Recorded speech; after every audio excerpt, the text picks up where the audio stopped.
Okay. Hold on. What is going on? 1 second, guys. I don't know if I'm live or not. Why did they make this so... Oh, no, that is not what I want. No. What is going on, dude? Oh my God. None. Ay, ay, ay. Am I on? Let me know in the comment section if I'm on. Okay, well, I give up. YouTube is 1 second. So the issue here is that I had this oriented horizontally, and it won't let me do it. It's forcing me to go vertical here. So 1 second. Unfortunately, I can't. It's not letting me change it now. All right. Whatever. You guys got a behind the scenes look. Let's see here. This is quite possibly the worst live stream introduction I've ever done. It's been a while. Let me move this up a little bit.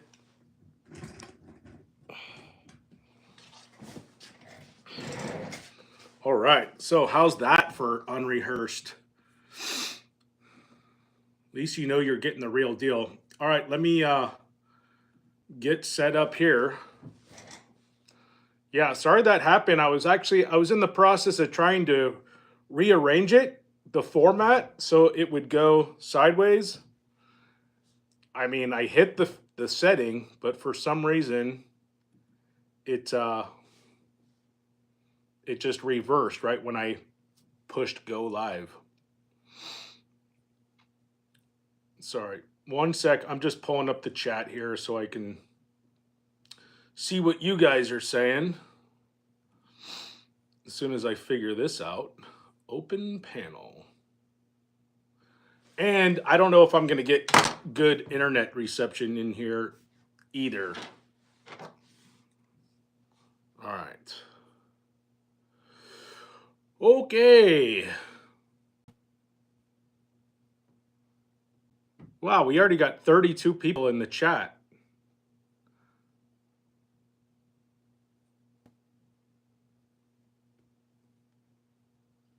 Okay. As long as I'm coming in. Were you guys waiting for the chat? That's another thing. I'm curious if you guys were notified that I was going live. I tried to give you a little bit of a heads up this time because I know people have been complaining that I don't announce when I go live. And so I did it this time, but I'm just not sure if you guys got the heads up or anything. So I am beat. I've been working all week. I've been painting all week, and it has been super hot here. So the sun and the hard labor is just really taking it out of me. But I didn't have time to put together a video this week, so I thought I'd do this live stream for you guys. At least that way I have something out before the week comes to a close. But I'm curious what your thoughts are on everything that's going. I'll get into it. I got a lot of notes here, so but I'm curious if you guys have heard anything. I got a couple different stories pulled up here, but basically this live stream is going to be about the conflict, Iran-Israel conflict, or Iran. Some people always correct my pronunciation on that. Iran and Israel conflict, and how that is going to affect us civilians here in the US.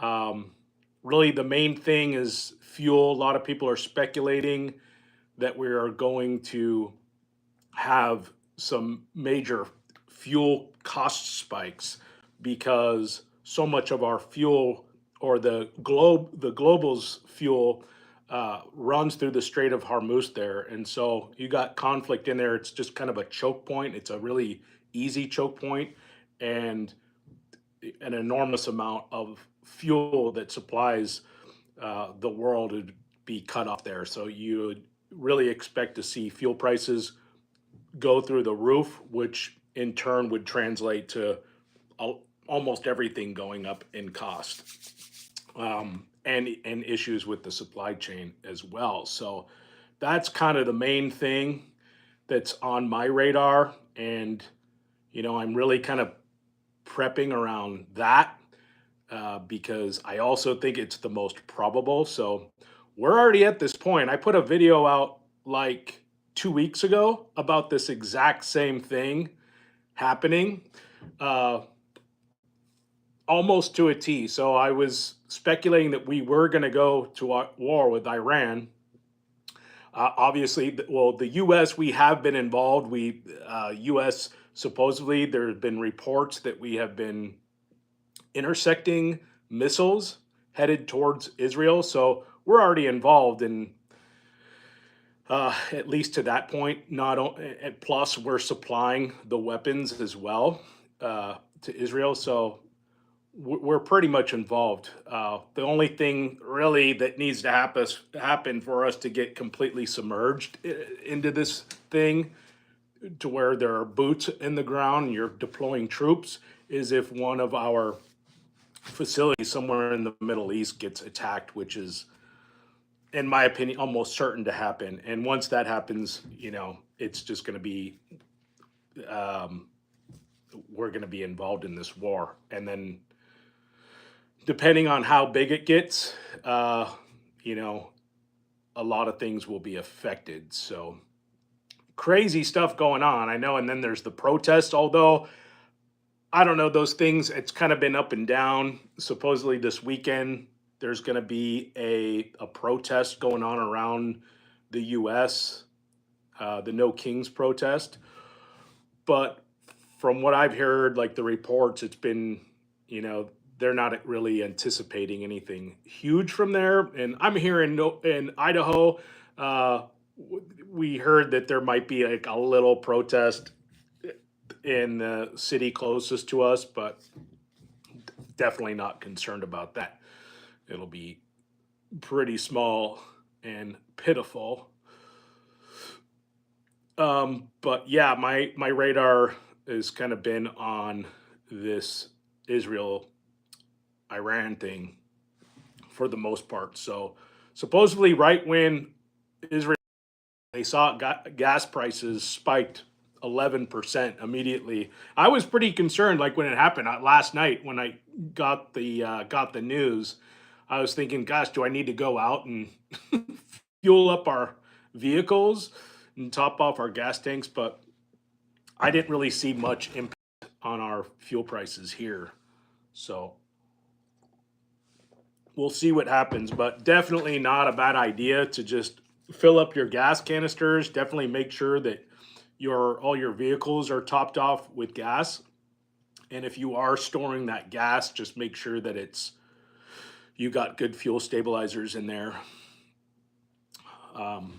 So yeah, what I always do, when there's something in the news that something's about to happen, I start looking up in the air, like up in the sky, and I'm kind of focused on like air traffic, because I can tell you right now, in far north Idaho, there are a lot of elites in that area that have bug out properties up there.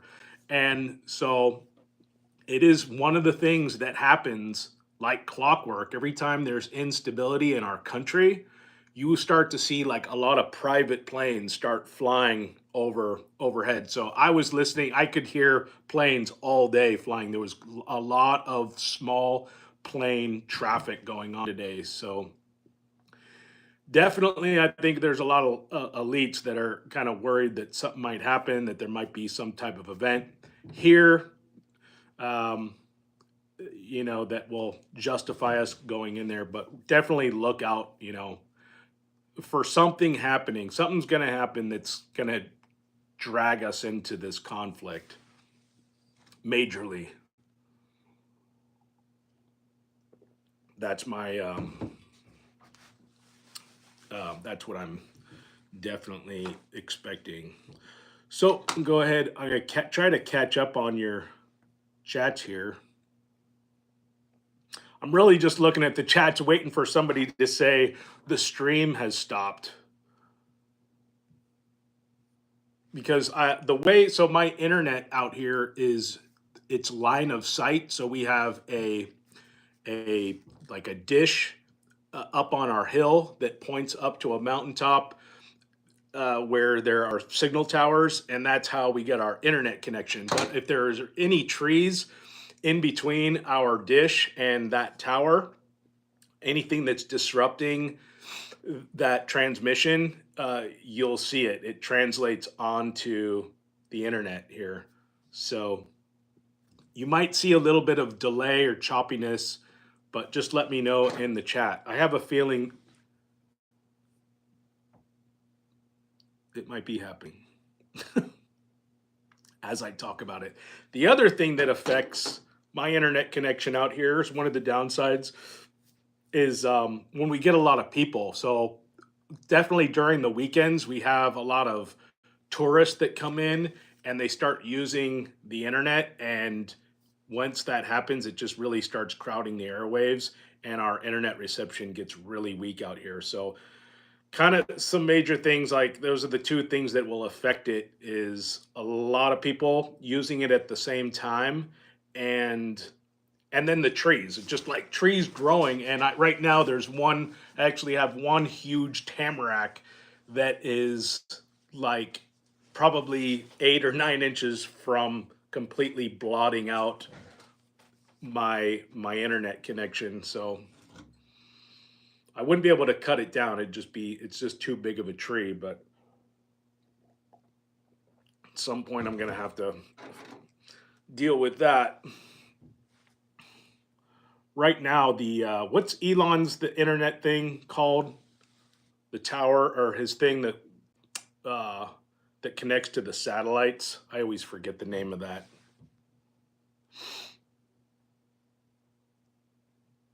Starlink. Yeah, I was looking to Starlink. That would probably be the way to go out here. So for anybody that's thinking about moving into the rural areas, out in the county, out in the mountains, that's probably your best bet. Your second best bet is that you're within, some proximity, or you have line of sight of some tower. It's definitely cheaper if you want to go that route. You're going to save a lot of money, um, you know, as opposed to going with Starlink or with satellite. And from what I hear, satellite, like old school satellites for internet, is just terrible. So we have a neighbor that's what they rely on, and he can't work from his house. He has to go to the city to work because his internet connection is so bad. But it's an option. Yeah. What is the monthly fee on Starlink per month? Yeah, like $300 or something a month.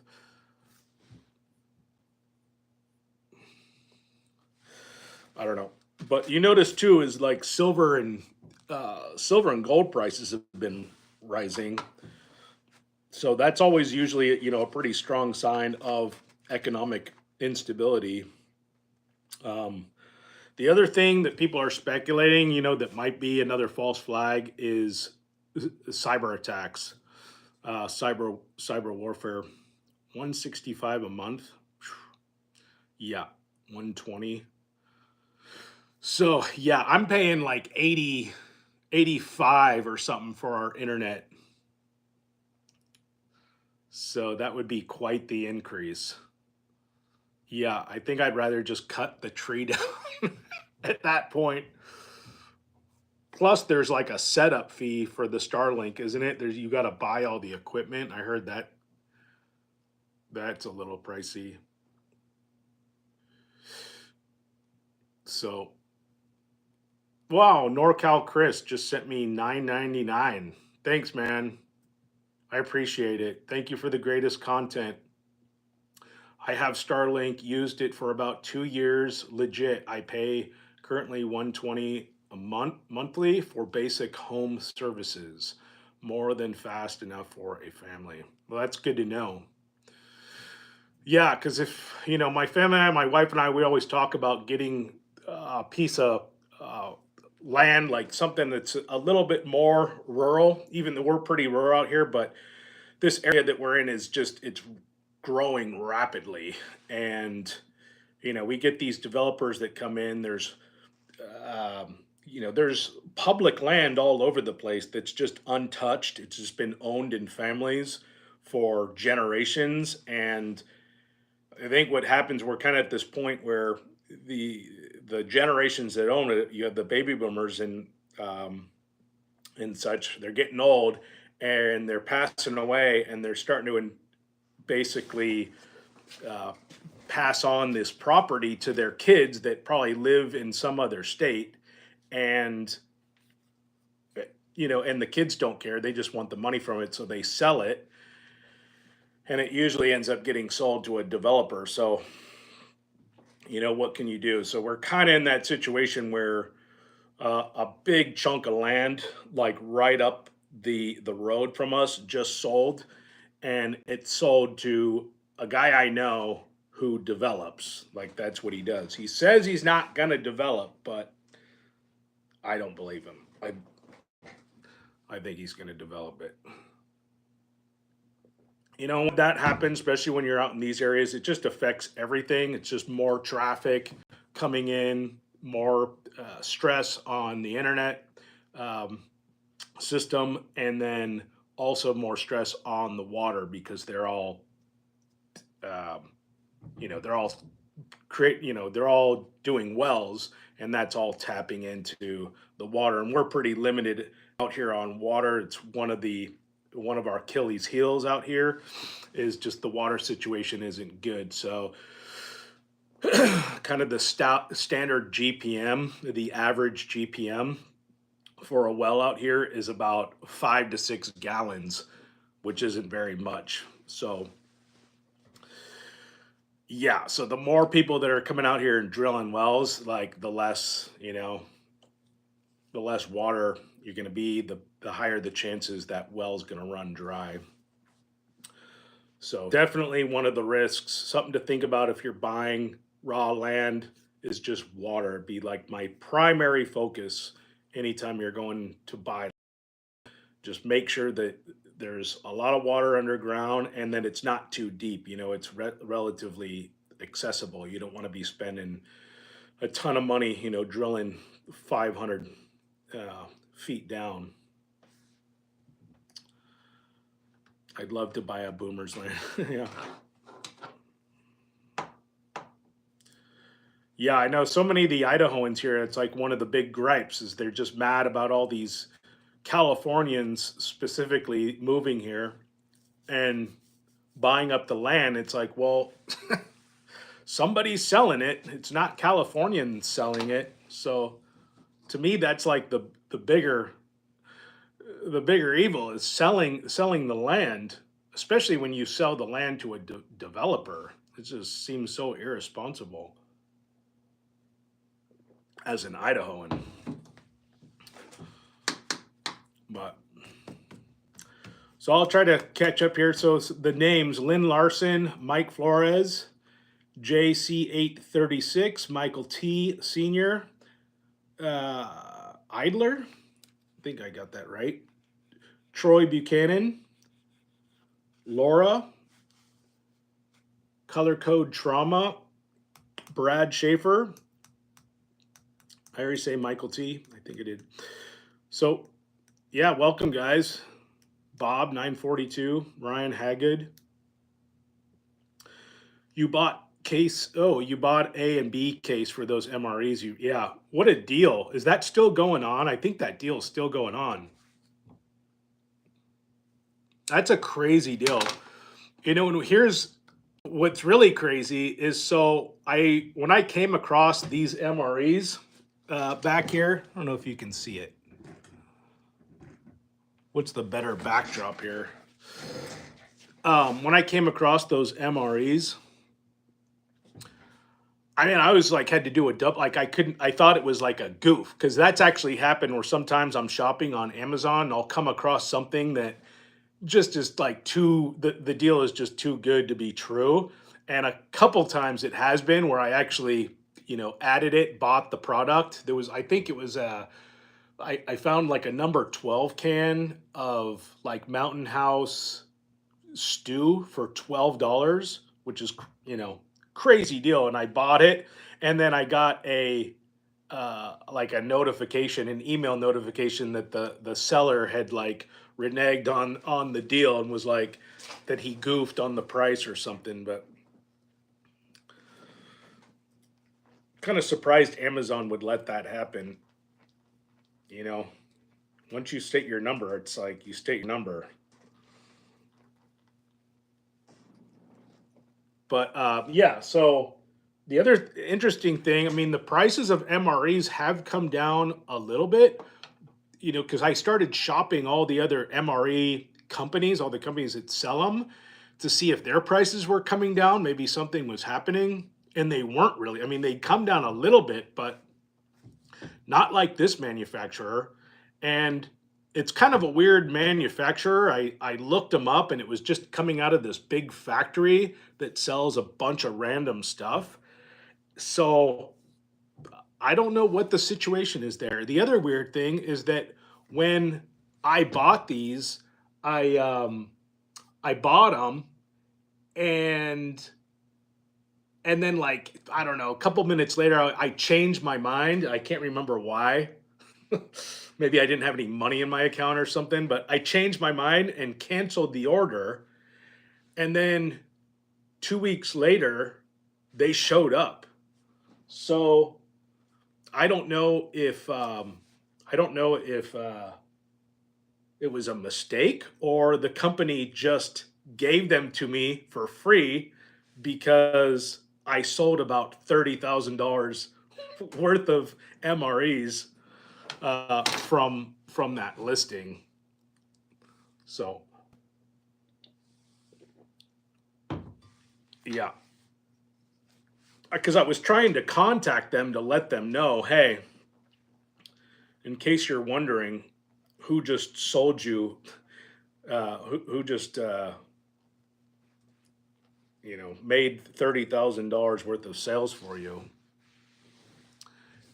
This guy. So yeah, you'd think I'd make a lot of money selling $30,000 worth of MREs, but it wasn't that much. It was like maybe $100. So my commission on that is really small.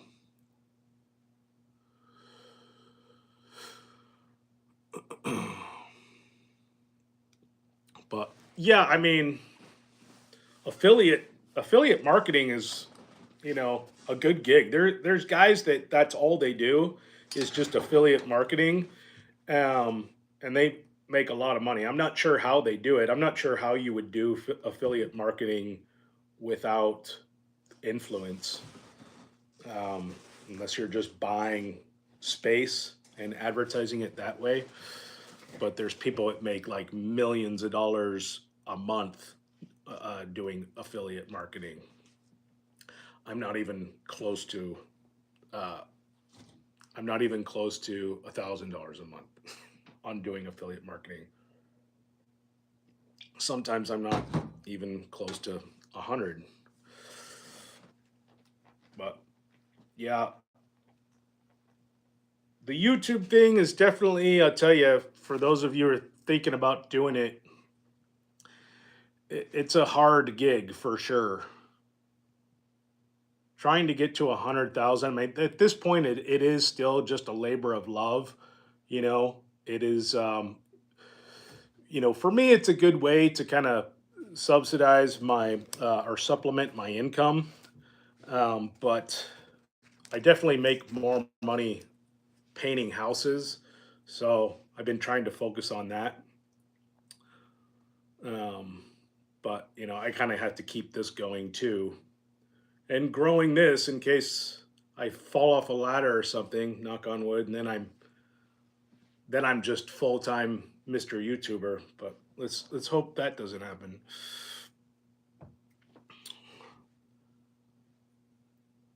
Yeah, but I love these MREs. I don't know what it is. It's like they're addicting. I'm not sure if they're putting something in the MREs or what, but for some reason they're like kind of addictive. PG, good morning from Germany. Good morning. Good morning. Crazy. Ryan Haggard just had my house painted. I can respect it. Yeah, especially when it's hot. But believe it or not, the worst part, I swear, the worst weather condition for us painters is wind.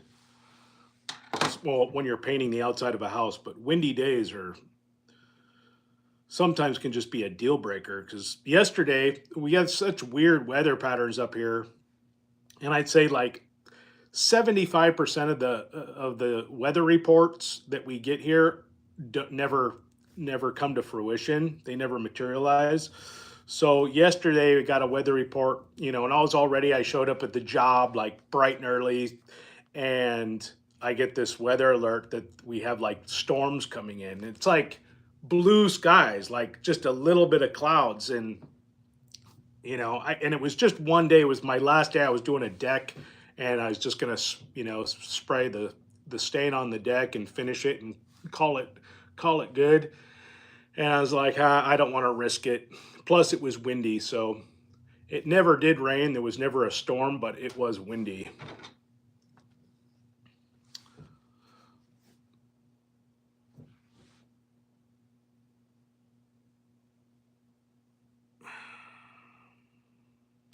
Jared School, I love watching your videos. You're not like CP, is that Canadian Prepper, or Wrangler Star. Yeah, what's going on with Wrangler Star? Fear mongering all the time. I hope all is well. I've been waiting so long to say thank you for your videos. Hey, thanks, man. I appreciate that. Yeah, like when I do these videos, like obviously you got to play the game, and I do the thumbnails that are, um, that are going to get people to click. That's the idea. Um, but I really don't try to, just make nothing or make something out of nothing, which a lot of those guys do. Like they hit, every subject that they're touching on. It's like every little news story, they blow it out of proportion. I try not to do that stuff. So usually when you do see me, like when I'm doing those videos that might fall into that genre of fear porn or whatever, it's on a legitimate thing. It's something that I definitely am concerned with. So I definitely think this Iran Israel thing is by far and away the biggest issue that's going on. So,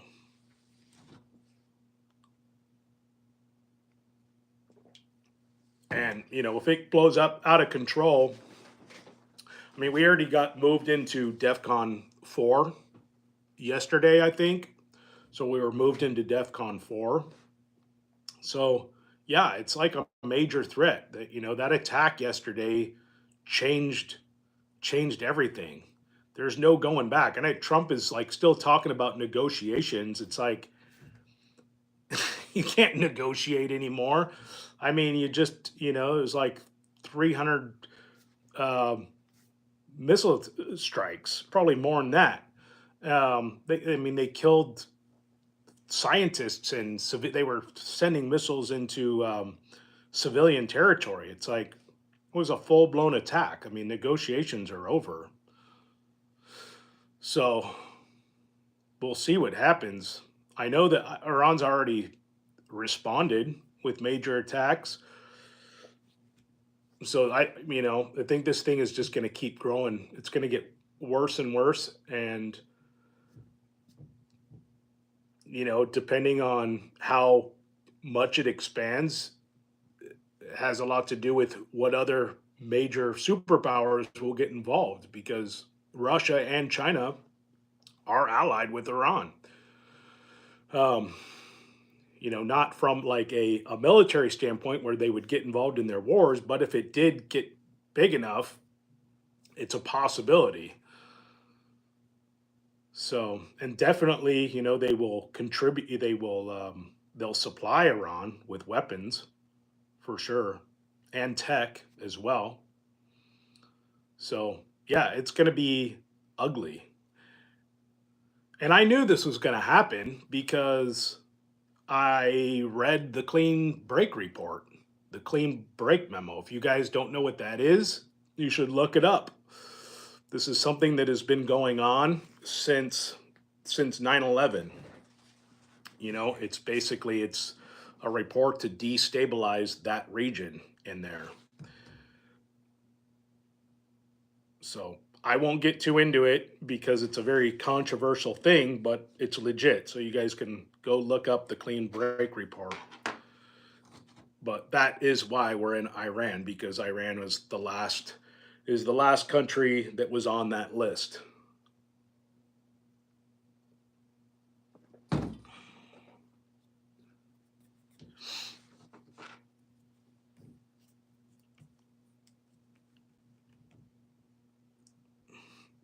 So I'm just reading here.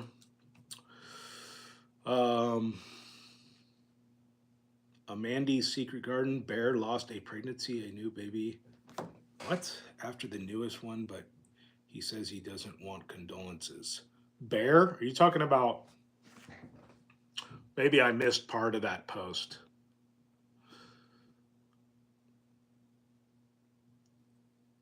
Patrick Humphrey. Okay, you guys are just talking. I'm like reading these comments in the middle of the conversation.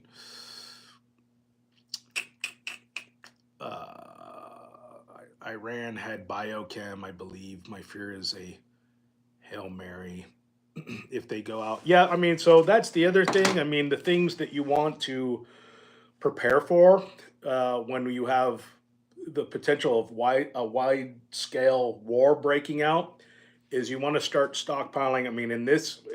In this particular uh, situation, I would say the first thing is just fuel. Like I said, make sure that your fuel is topped off, and then if you are doing fuel storage, that you're putting stabilizers in that fuel. The other thing is ammo, obviously, but ammo, firearms, firearm parts, gas masks, gas mask filters, that sort of stuff. Potassium iodine, because what happens is that stuff, like firearms, ammo, uh, those manufacturers end up giving top priority to their military contracts, and once that happens, it's just the civilian market is going is just going to become scarce with that stuff. So stock up on that stuff now. Even with threats, you'll see it. There'll be a run on it. So um, just make sure you're good to go on those things. The other thing is like first aid. It's the kind of something that people don't talk about, but it was something I noticed right when the Ukraine Russia war started. The first aid kits would not stay on the shelves, like because I sell first aid kits at my Etsy store. I don't do it anymore just because, in all honesty, it was a lot of work just getting all the supplies, and the supplies were kind of hit and miss because there's so many different pieces to an IFAC, and the suppliers would change constantly, and I would get products that were bad. So it was just kind of a headache to keep the supply for the IFACs going.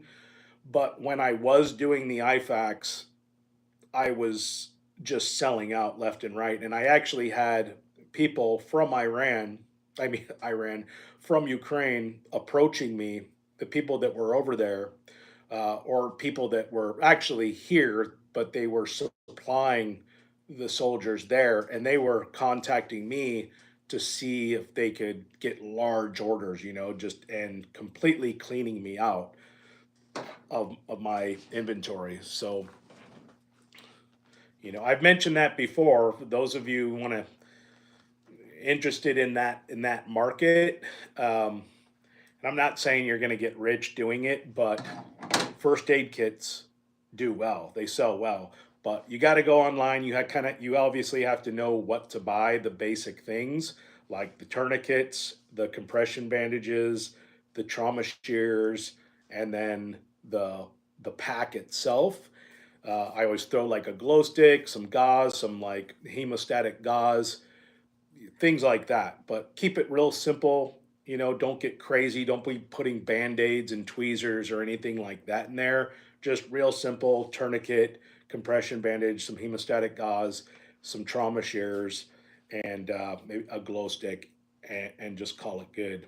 But if you guys want to do that, there's definitely a market for it. You'll sell those kits, especially as these these conflicts heat up. So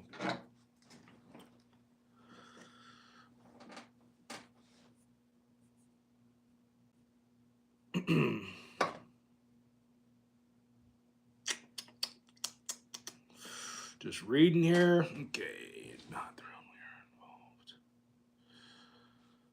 but yep. I try not to get too much into these subjects. I mean, obviously, I have opinions on all this stuff, but I'm just going to try to keep it focused on how to prepare for this stuff. So, I'm just kind of here to let you know what's going on, how I think this might affect us, and like the sort of things we can all do to get prepared and kind of get ahead of a lot of this stuff. So, how many MREs should we keep on hand at all times? I was thinking about that today. Well, considering now that they're so cheap, I mean, I haven't checked the price here. Let me go ahead. I'm going to go check the price real quick. But when I bought them, and then they were going on sale. So when I first listed them, they were like a little over $73 a case, or maybe it was $80 a case, which was still a crazy deal. And then it went down to 75, and then it went to 65. So $65 for two cases of USGI MREs. That's crazy. But I don't know. It's up to you. Personally, I don't know. I have about 6 months of food storage on hand. And that's really the idea there, is to just get my family. It's kind of like food that's going to supplement our food while we kind of get everything in order, to try to put together a more viable, renewable food situation.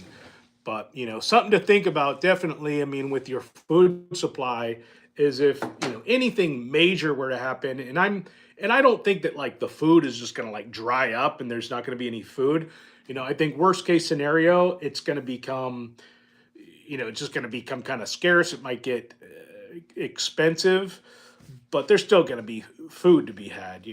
I mean, we've seen kind of what happens like during COVID and a lot of these different situations that have happened that have created these supply chain issues. And you go into stores and it's like, wow, like all the milk is gone or all the eggs are gone, but it's like a couple things are just hard to find. I think it's going to be more like that, or just like on a larger scale. But as far as just like walking into a grocery store and it being totally depleted, I don't know.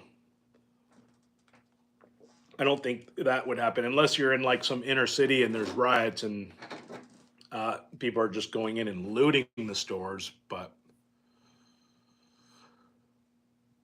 yeah, that's kind of my idea with my food storage, is just there to kind of supplement my family and I's food supply if there are like supply chain issues or something does major happen and we need to start putting together a plan on renewing our food.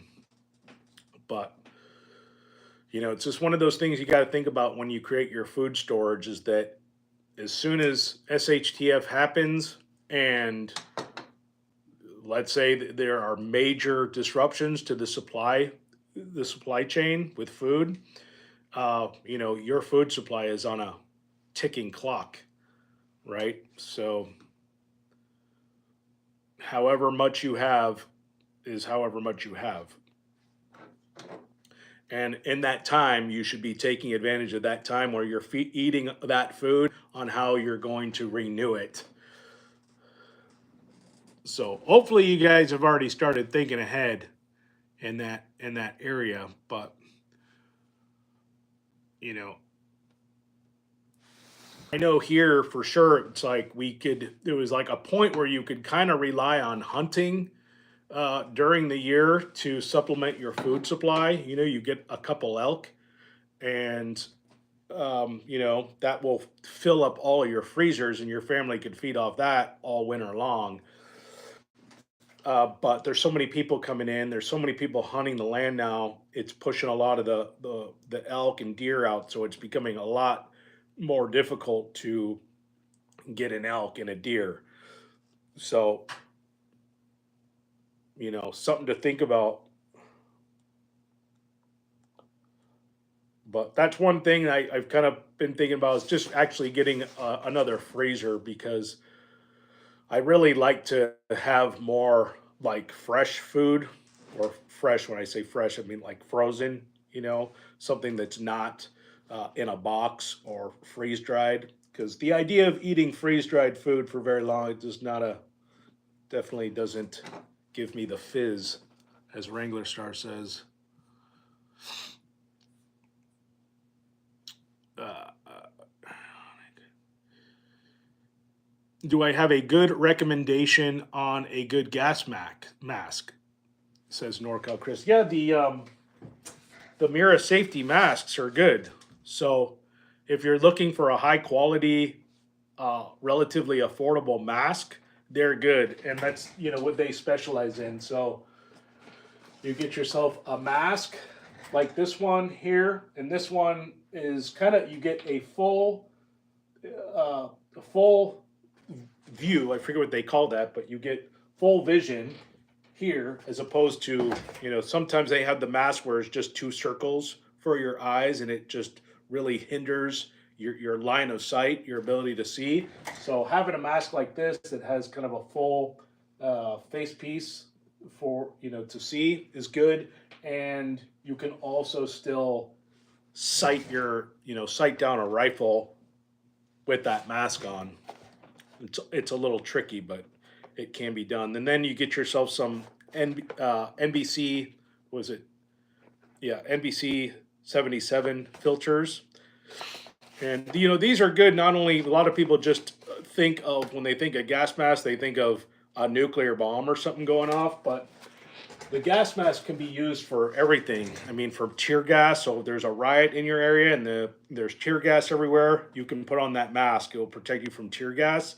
Or even if there's a wildfire in your area and maybe it's burning, houses are burning, cars are burning, and that smoke that's in the air is just super toxic, that's where you need a mask. So there's a lot of reasons to have a mask outside of just a nuclear bomb. I think people just kind of mistakenly associate gas masks with just a nuclear bomb, but these are the thing to have, especially during wildfires, like I said, because that's such a common thing.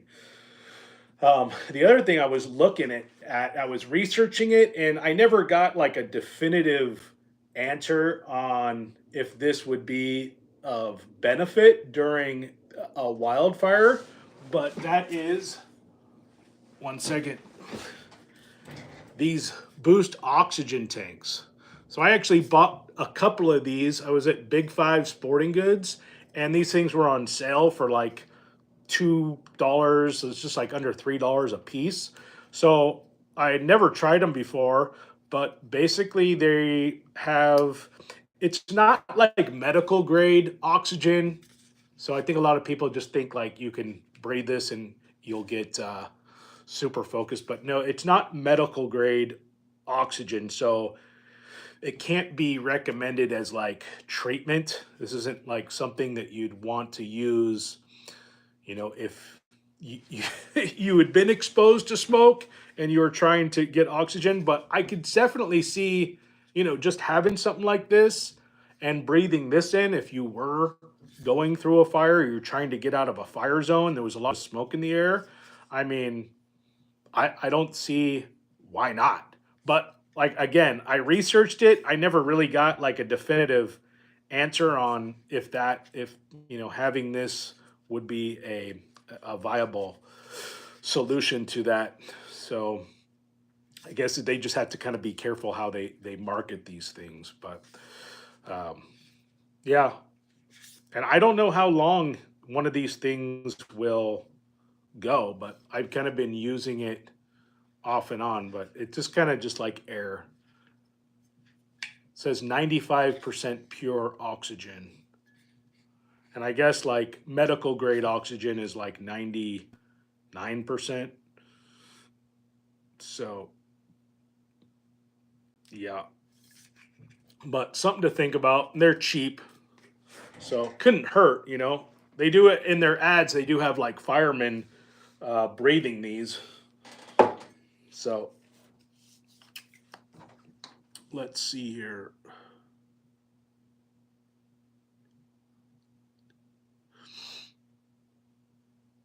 Trying not to read any comments where it just looks like a conversation. Do I believe in banks? Do you believe in banks? Yes, I believe in banks. I don't. I don't really put a lot of stock in them, shall we say? I don't have like anything owned by banks. I can tell you that. I don't have any credit cards. I had one credit card and I actually just canceled it last week.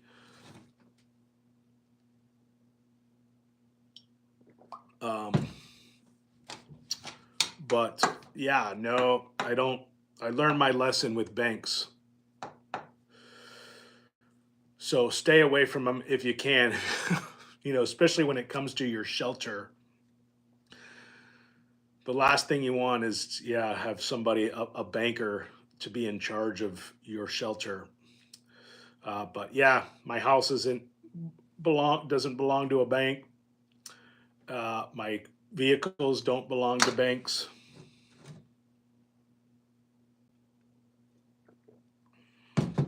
They're just, in my opinion. I mean, I just say like they're just corrupt as corrupt can be. And I saw firsthand how corrupt they were. I mean, it was so corrupt. It took me a while to even accept how corrupt they were. So I've told that story a lot of times. It's kind of like that kind of got me into prepping was the '09 crash and just my experience with the banks and just how corrupt they were and how I was like, I can never allow these people to have any sort of influence or control over my life, my well-being. So,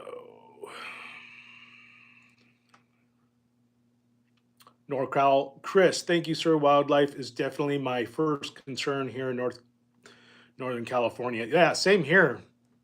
I mean, if you're just living close to the forest or anything, it's like something that you have to be concerned with. And especially so in California, is they don't even clean out the land there. So I know a lot of the forest there are just ready to ready to burn. Here it's pretty good. I mean, we have tree crews that come in and thin out the forest ground and thin out the trees, keep them really far from the roads. So if there is a fire and you have to get out, the fire isn't going to be going uh, 10 feet from your vehicle. So yeah, it's definitely one thing. Like when I do like bug out bag videos, I'll always get people in the comments like, "Why would you ever need to bug out?" And I'm like, "Bug out every single year because of fires. Every single, almost every single year, my family has to bug out. We actually grab our bug out bags, pack our stuff, throw it in our car, and bug out every year." So yeah, I don't know what people are thinking like about not like bugging out as some fantasy. Happens all the time.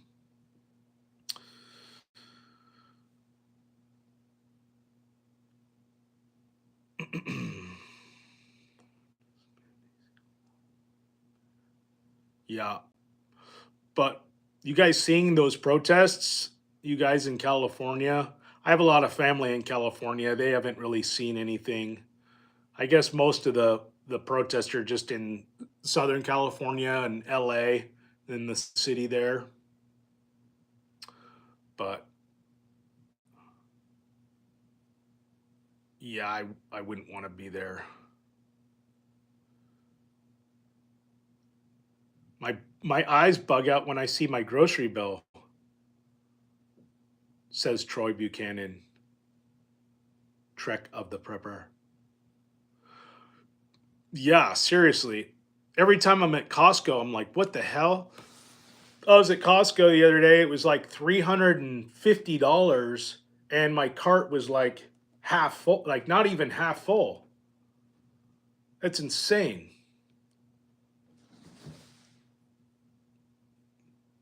But that's because my wife's just like decided to go organic on everything. I'm just messing with her. She's in the chat, waiting for her response in 5, 4, 3, 2, 1. No, but it's all good. But yeah, when you're trying to buy healthy food, it definitely gets expensive. And it's just the stuff is going up in price. So like we drink our coffee that we drink Pete's Organic. Pete's Organic coffee. We kind of justify it because we never go out to coffee, so we drink coffee every single morning and in the day. So it's one of the few highlights of our life. So we tend to splurge on that. So we do organic coffee. The syrup, our kids always eat a lot of pancakes, so we do organic on the pancake mix, and then we do organic on the syrup as well. Just do like real maple syrup. So there she is. The food is poison. I know the food. I've been trying to stay away from. My whole kick right now is I'm really just trying to stay away from carbs, especially like processed carbs. Just trying to stay away from sugar, um, and bread as much as possible. So just getting rid of like the chips, buns and stuff. On my burgers and things. I don't want to get like too crazy. I've just been, I'm kind of just substituting that with vegetables. So more vegetables, more meat, more dairy, but just less bread.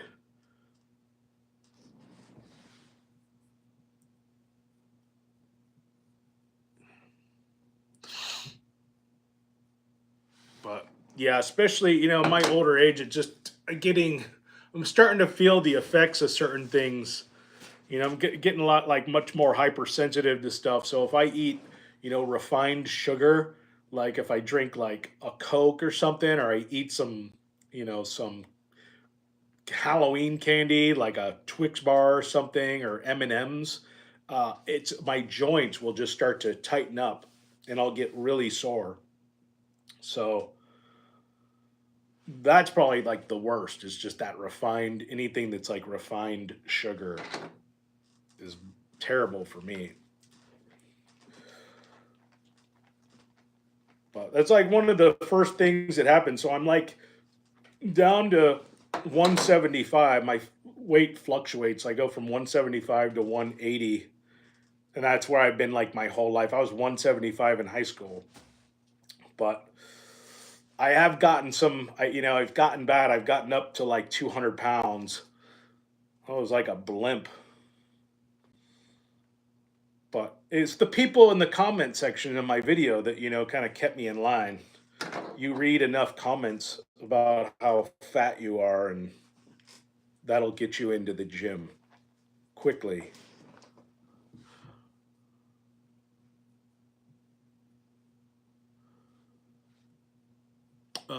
Skin inflammation is associated. Yeah, for sure.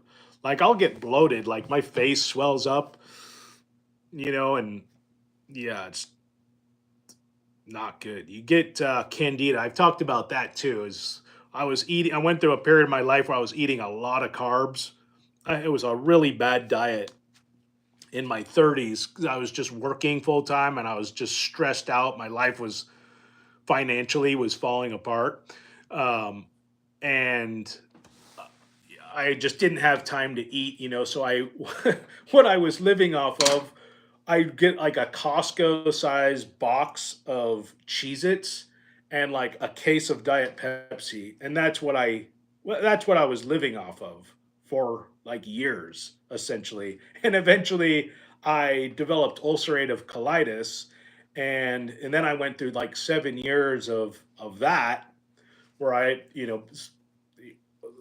almost died. I mean, it was bad. I won't get too into detail, but it was bad. And then luckily, I came across this diet that solved me, even though the doctors and the whole medical system says that your diet has nothing to do with it. But I found a diet and I was able to completely cure myself of that illness. I was just, what was going on is I was suffering from candida because I was eating too many carbs.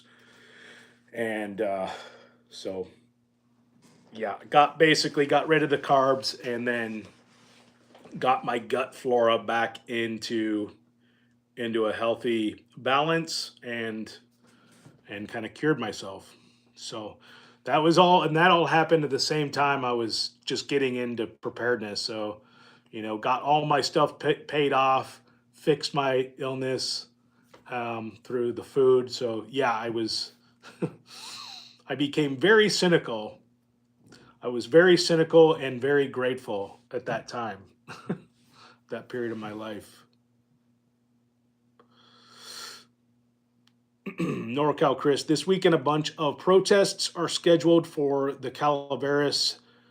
How do you pronounce that? Tulum County. I know that area. I used to go camping out there a lot. Tulumi. That's where like Cherry Lake and all those reservoirs that are basically all the water reservoirs for California are up in that area. Uh, Areas in Cali or so I haven't seen posted.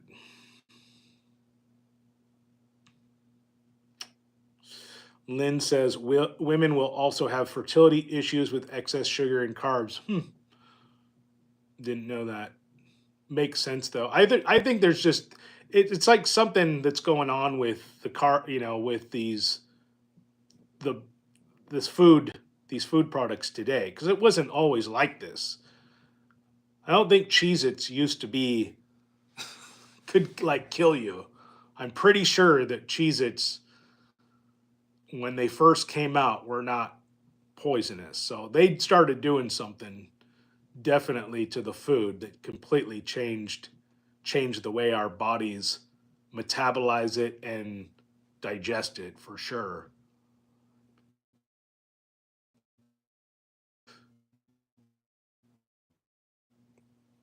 Joseph LaRue, I'm in the thumb of Michigan out in the woods. Cool. Name Jeff. I've pulled up your IP and I'm going to steal all your AA batteries. Wouldn't be the first time.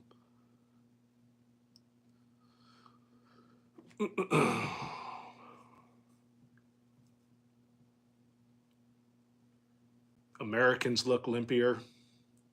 What does that mean? Limpier? I have to prepare Jill Alcock. I have to prepare. It's hard to prep with no income. Yeah. Amanda's Secret Garden. Lumpierre. Does that mean like fat or something? Bloated. It's like a French word for fatty, lumpy. I'd like to see RFK's remarks on MREs. Yeah, let's ask RFK what he thinks about MREs. That guy. A great book, Patient Heal Thyself. True story of a man that had Crohn's disease, healed all, treating with clean food. Yeah, I think that's a common one. Is just the Crohn's, all these irritable bowel syndrome issues that are all of a sudden, affecting all these people around the world, specifically in America. It's like, yes, I mean, when you get all of a sudden all these people that are suffering from an issue that isn't even in their family, like that's another thing. I mean, nobody in my family even had ulcerative colitis. It just came out of nowhere. Start looking at what they're eating, even though the doctors, all of them, will tell you right to your face that what you eat has nothing to do with it. Um, and that was one of the reasons what got me into my diet, because I went and got a book on how to cure colitis through a diet. And the first thing that the author said, it was like right in the beginning of the chapter, was like something along the lines of like, let me guess, your doctor said that your diet has nothing to do with it, like verbatim. And right then I was like hooked. This guy was like saying like everything that the doctors were telling me, they were telling him. The gray bearded prepper. Hi, Joe. Hi. Hi, gray bearded prepper.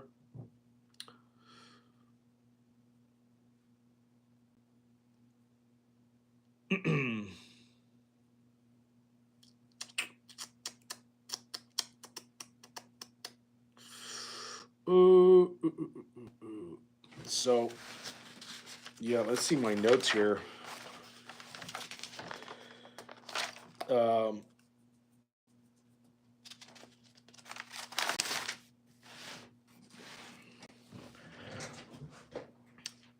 yeah, are you guys? Let me know in the chat who's like been keeping tabs on the silver and gold market. I'm curious of what was what attributed to that recent spike in silver, especially.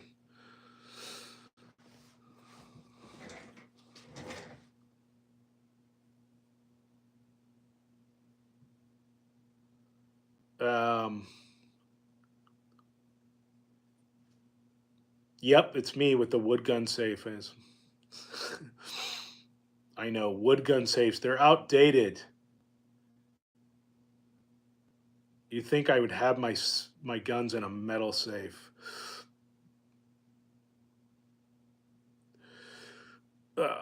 Poor man's gold. I guess so.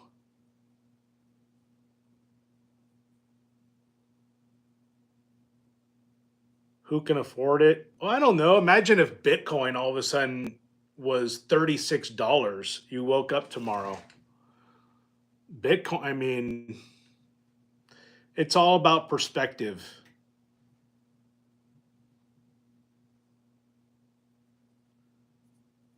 I mean, you're going to be saying who can afford silver when it's $500 an ounce, and then suddenly $36 an ounce doesn't seem like very much. So I call that the here there syndrome.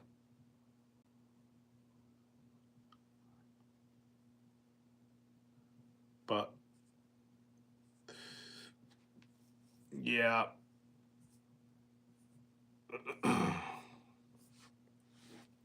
Let's see, how long have I been streaming? Oh, I got 90 people in the chat. Wow, that's like a record.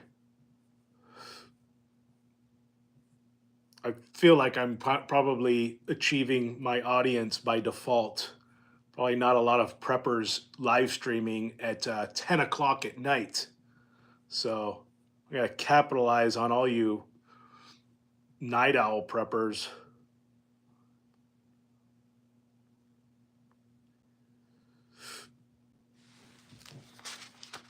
Um, yeah, so I think we pretty much went over everything. But in case you guys are wondering why this conflict with Iran would lead to gas prices spiking and ultimately, translate into supply chain issues, is because the Strait of Hormuz and that area is kind of a choke point. And Iran's proxies, I mean, could easily come in and take that thing out and just make it impossible for fuel to transport up and down that line there, and it accounts for like upwards of 30% of the global fuel supply. So if that happened, which there's a very high possibility that would happen, you would definitely see a spike in fuel prices. Not to mention, and right now, like the dollar is so unstable with inflation, it's not going to take much to send things, crazy. Just things would go crazy. It wouldn't take much for the economy to, start to spiral out of control. Just remember '09. It was like the '09 crash, recession. So many people lost their retirement. So many people ended up homeless, lost their house. I mean, there was no work. It's like they look back on that and people just think of a time where people lost their homes, but it was worse than that. It was like, yeah, the real estate market cr- fell out from under everyone, but it caused a massive recession. There was like no work. I mean, people weren't working, so it wouldn't take much. And our economy was doing pretty good back then. We didn't have the we had pretty good interest rates at that time. Inflation was at an all-time low. Like things were good. It was just the housing crash, and that was it. And it wiped out the economy.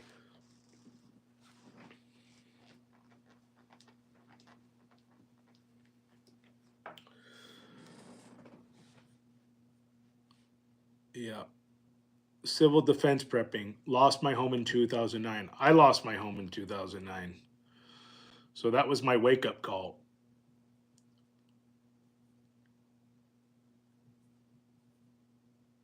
Sleeper cells. Yeah, I mean, we'll see. Like I said, that video I did it was the video I did 2 videos ago about false flag incoming. And that was what I was predicting, is like we're going to see a false flag that's going to pull us into this conflict in Iran. That was my entire hypothesis, and we're pretty much there. I mean, there's a war with Iran, and we're already involved to the extent in which we are supplying the weapons, uh, and we are actively actually intercepting missiles from Iran right now. So, and nothing's even happened, to us yet. But all it's going to take is just an attack on one of our bases there or embassies in that region, and it's on. We would have to respond. We'd have to get involved. And whether that happens legitimately or not, there's your false flag, and there's us going into that situation. And it will spiral out of control. I mean, it's got, because of all of Iran's proxies and allies. I don't know how we're going to pull it off. I mean, we're already involved with, Ukraine Russia thing in terms of just sending money over there. All the money that we're paying for illegals to be in this country. Um, and I just, and then all of the entitlements, because so many people right now are retiring and collecting Social Security. Now we're about to get involved in this huge war. Interest rates are through the roof. I just don't know how this whole thing is floating. It's mind-boggling. So, good evening from Rathdrum. Hey, Jeff Kilgore.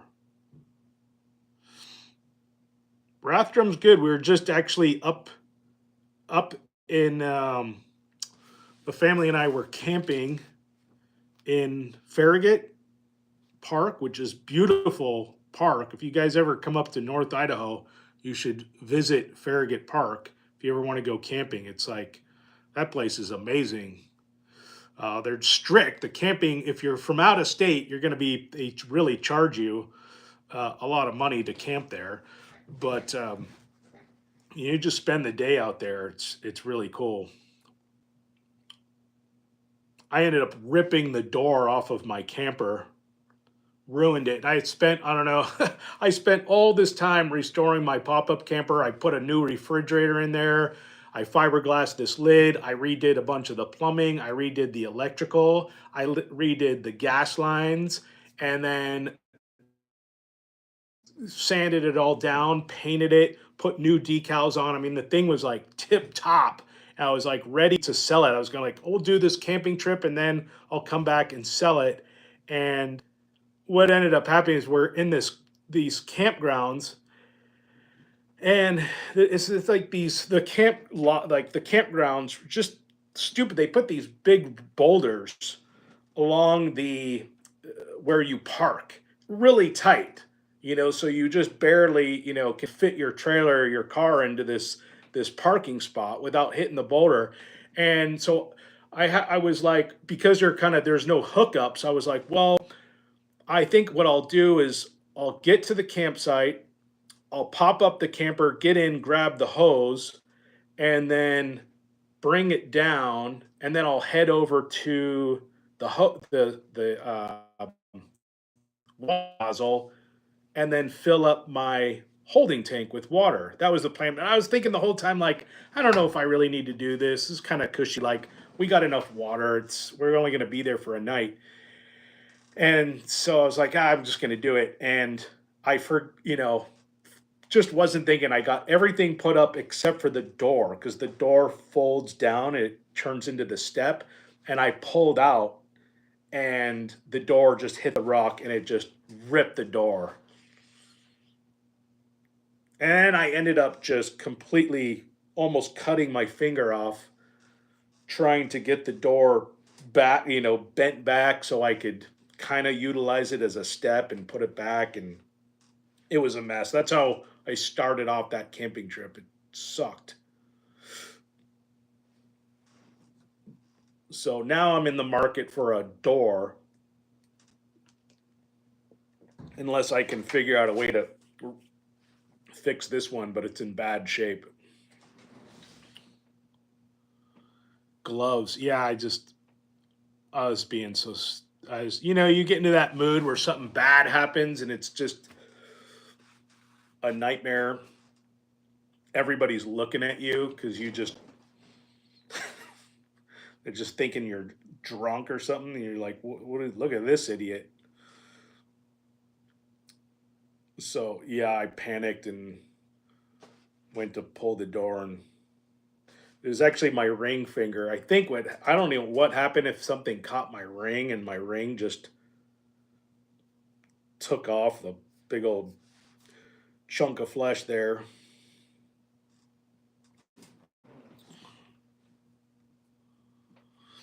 Mm. But yeah, I love that area in North Idaho, in Rathdrum and Spirit Lake, um, and Athol out there. It's good land.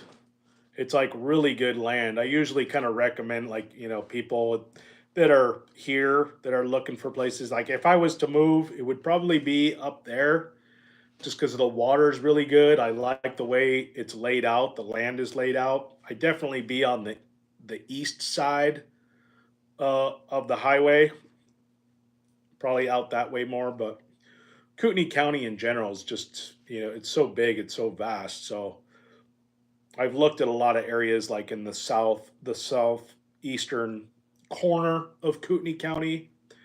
You really get out there, but if you're definitely looking for a place, because I already can tell like this area that we're in is just going to be, it's got maybe 10 years. I know a lot of people hate to hear that, but I've seen it happen. I know how fast things can go south. It doesn't take long for things to go south, but you just have this bad element that just starts moving in, and it just snowballs, happens really quick. So, especially, you're in a big city, it's starting to grow, it's starting to like industrialize. It's just inevitable, for it to kind of turn south. So I kind of knew it was going to happen. The area that we're in, even if the city got kind of dangerous, like we're pretty far out from the area where it wouldn't affect us unless it got really bad. Then you might start seeing like scavengers showing up, but it'd have to get pretty bad. But all of it, man, I'm telling you, it's like people complain about the Californians. The Californians that are moving out here are wealthy. They're like wealthy. That's the majority of the Californians. They're wealthy people buying land as a retreat to come out here and retire. That's a huge portion. Or they're family oriented. They're coming here to, find a safe place, and they're here for the politics. The people who are not integrating are the people from Washington, are the people to the west of us right there. Because most of the kooks in California, like, they're not going to move to Idaho. If they're going to move and try to escape their voting habits, they're going to go to like Texas, or they're going to go to like Oregon or Washington, Seattle, something like that. Not coming to Idaho. Some of them do, yeah, but very few. Most of the like the blue hair types, like they're all coming from Washington. And you see that like anytime we have a protest here, like, you know, when they had like their big what was it, like the transgender storybook stupid thing they held in the park. That thing, it was like all Washington plates, like 100%. And then when we do our 4th of July parade, and we get these protesters, um, you'll see it. They when you watch them leave, and they all get into cars with Washington plates. So if anybody's going to tank this state, it's that. It's Washingtonian. So it's not to say that obviously not everybody from Washington. We got good people from Washington come over here, but all of the bad ones are coming from there for sure.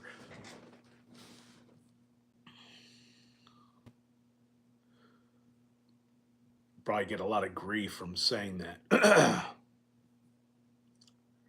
But there's areas.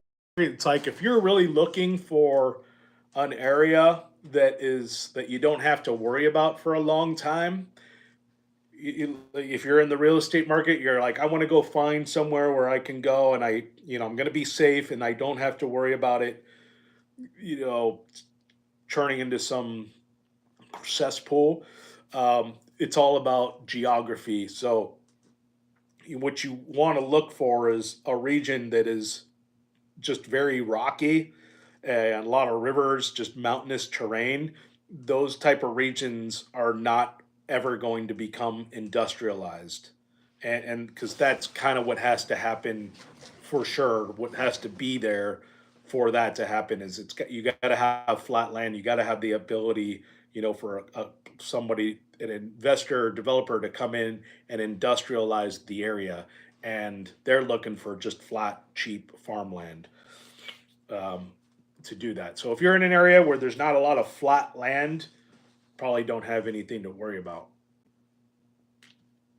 That's my theory, unless they come in and start knocking down mountains. But Well, what's the point of doing that? So the downside to that is you're just going to be in an area that is going to be very underdeveloped and will always be underdeveloped. I mean, you might have a couple stores, but that's it. Be kind of difficult to find work, things like that. So there's upsides and downsides to those places.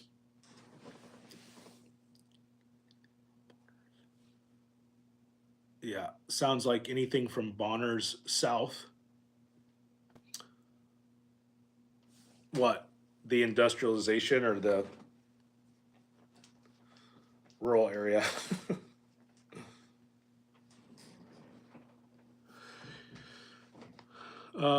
Let's see. Just bought more MREs on the Amazon 68. Oh, it's gone down to 68 for 2 cases. That's crazy. Bad cell reception, bad internet. Me? Uh, hopefully my internet's not bad. Amandy's Secret Garden, unbelievable evil those initiatives and curriculums they initiated. I feel like that's part of a chat. Twin Falls, I have family there, not sure if it's a good place to move. Twin Falls, that's I think that's south of us. Twin Falls. That's in like I feel like if it's what I'm thinking, I might be thinking of Idaho Falls, and then there's like Idaho City or something. Yeah, just steer clear of Boise. Don't ever be too close to Boise or Washington. Just try to go as far east and you should be fine. No, I don't think anybody's. I know people now. The Idahoans are going to start flipping out and telling people to move here. I'm not. But keep in mind, people don't realize this. You know, Idaho was like a relatively reliably blue state up until the 90s. People don't know this. It was kind of hit and miss, but it was mostly they had. It wasn't until Ruby Ridge took place, and then this state became kind of a beacon um, for the right, and it wasn't until that happened that this place became solid red, and it was a result of the people coming in, of all the expats coming in from out of state, because the people that were here were just kind of, and this is like from information that I got from old timers that have been here their whole life. It was a lot of hippies here that were from Washington, and a lot of hippies that like bought houses here and had communes and things, and then the kids in, so it was pretty left wing. You had a lot of people that were kind of on government assistance, that kind of thing. It was very impoverished. And then the Ruby Ridge thing happened. And, keep in mind, Randy Weaver was from New York. So he wasn't even an Idahoan. So he came here, he was from New York, and he kind of was the one that put the set the flag in the ground there.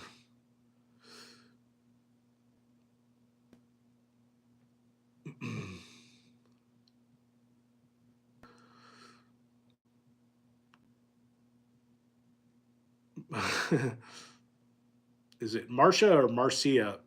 Bostetter, damn, I'm in Olympia, Washington, trying to get out. Well, you know,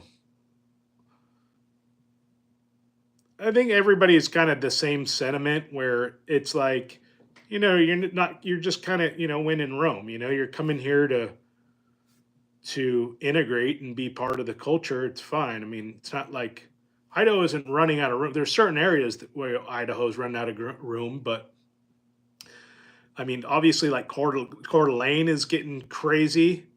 Sandpoint is getting crazy, and Sandpoint's just awful. I mean, it's just so trendy. I don't know why anyone would want to live there, but Bonner's Ferry, that area is starting to get trendy. That was why we left, and just bad actors infiltrating that area. But there's a lot of areas that are just huge that probably nobody would want to move to, um, but it's still relatively affordable. But Elk City is just one area that comes to mind. I don't think, and I'll tell you, I don't think anybody that lives in Elk City is worried about about it blowing up and people coming in and developing it.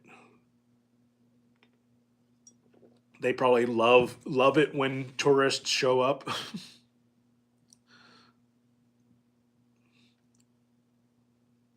uh, Blue then isn't the same blue as now. This was in the 90s. So, yeah. I mean, it was and it wasn't.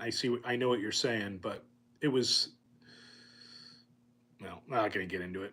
But fail us. Technology is here to fail us. It sure is, huh?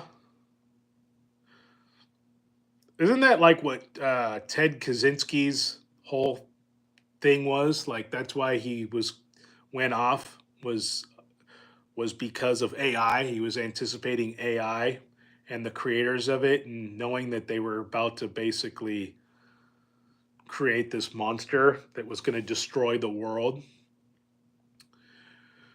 And it's all the AI thing. The fear there, generally speaking,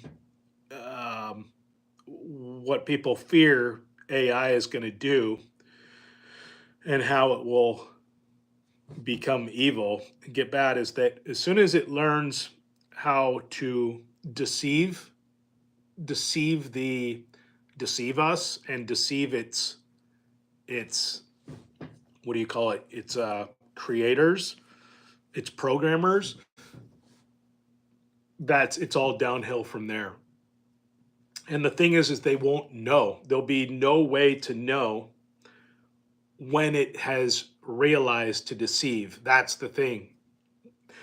Because the other thing is, once it learns how to deceive, it will immediately. It's going to develop its own language that will be impossible to uh, to code.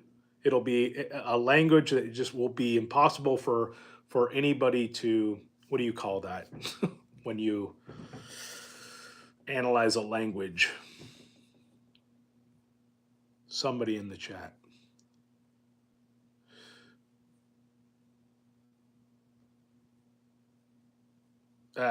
Anyways, it'll start communicating with itself, and then it'll just see the humans as a threat, and then God knows what it will do. But that's the fear and that's kind of the theory on why AI is not good, and then ultimately it's almost like inevitable that that's where it will go.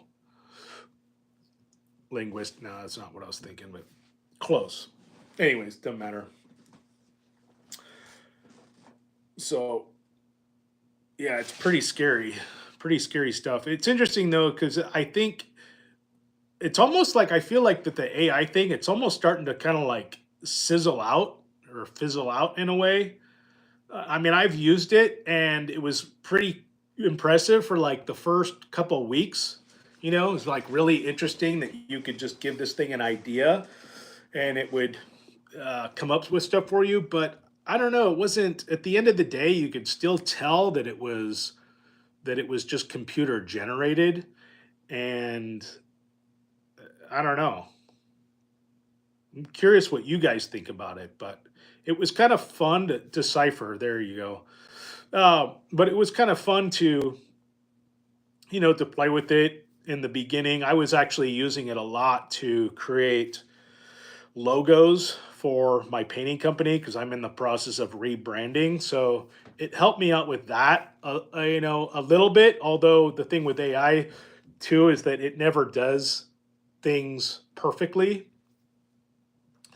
it'll misspell things, or things will be out of balance. So it's kind of good to kind of get you to a point where it throws out some ideas and you can go, oh, that looks good. And then, I'm just speaking from the standpoint of like um, logos and stuff, but the idea is to kind of give you an idea of what direction to go, and then you can have the file image reformatted into like a vector PNG, and then submit that to your designer, and then they can tweak it and make it right. But AI, at least the technology that's available to the to us, the the civilian population, is still, it's so, it's hit and miss. But I'm not really that impressed with it. Kind of burned out. I feel like it's limited,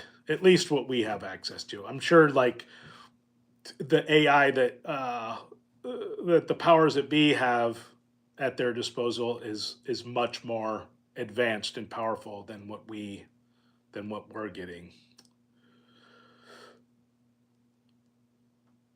Yeah, with hundreds of billions invested in AI, it may become a problem. Well, that's another thing. I mean, AI is going to, at least especially right now, it's reliant I mean, massive electricity, which is still reliant on fuel. So that's, you're going to see, that's another thing. You'll see if there's spikes in fuel costs, there's going to be spikes in energy costs as well. And yeah, and right now we have the tech industry that's about to enter this this industry that is going to require the biggest draw of energy we've ever seen.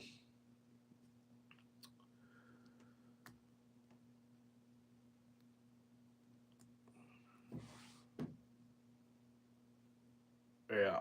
So 81. All right, guys. Well, I don't know. Let me know in the comment section, what do you guys want to talk about? Are you purchasing physical gold and silver? Yeah, definitely. I still buy it physical. I just buy it at the our pawn shop. So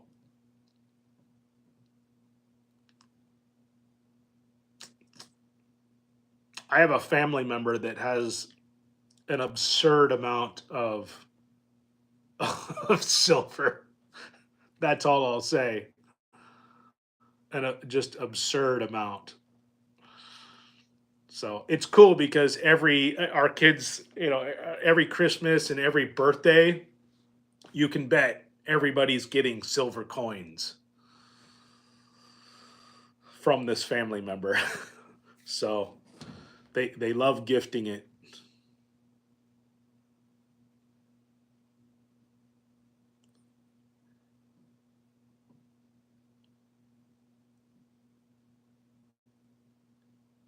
What's a day of your diet look like? Oh, right, it's rough. I just, my goal is try to make it, because see, if I'm busy and like I wake up early, I get to work and I just work nonstop. Like I don't do a lunch break. No, sometimes if I'm really hungry, if something's going on, like I'll stop and get a salad, like a chicken salad at the grocery store. But usually I'll just work throughout the day. I have my cup of coffee in the morning and then I'm working nonstop. I'll maybe stop. Like today was kind of dumb. I wasn't even stopping for water breaks and it was hot today. But I'll work all day, and then by the time I get home, I'm like pretty hungry, and then it's just, I have to try not to like just grab the first thing that I see. So hopefully I don't get home and my wife's like made a huge plate of nachos or something and it's just sitting there like today.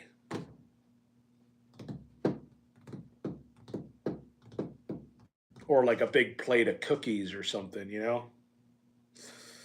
But if I can just bypass that, I'm good. But yeah, that's the thing with dieting. I swear, it's like the nights are like the hardest.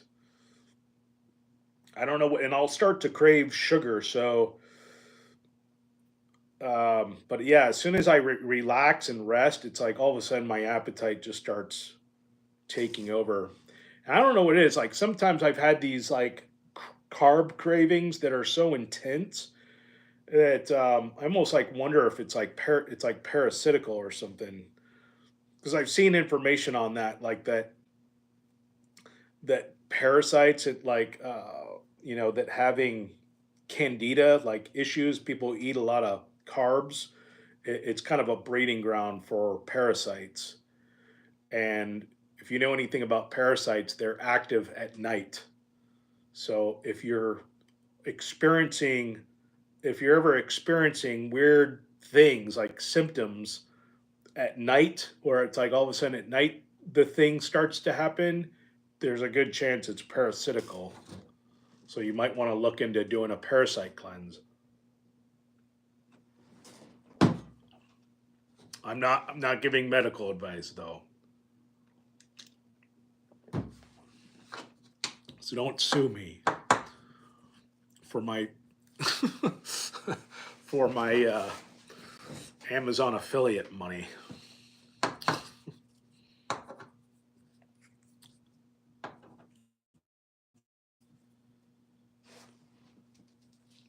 Jeff Kilgore, next Sean Ryan show has Alex Wang on. Lots of AI info. I'll have to watch that.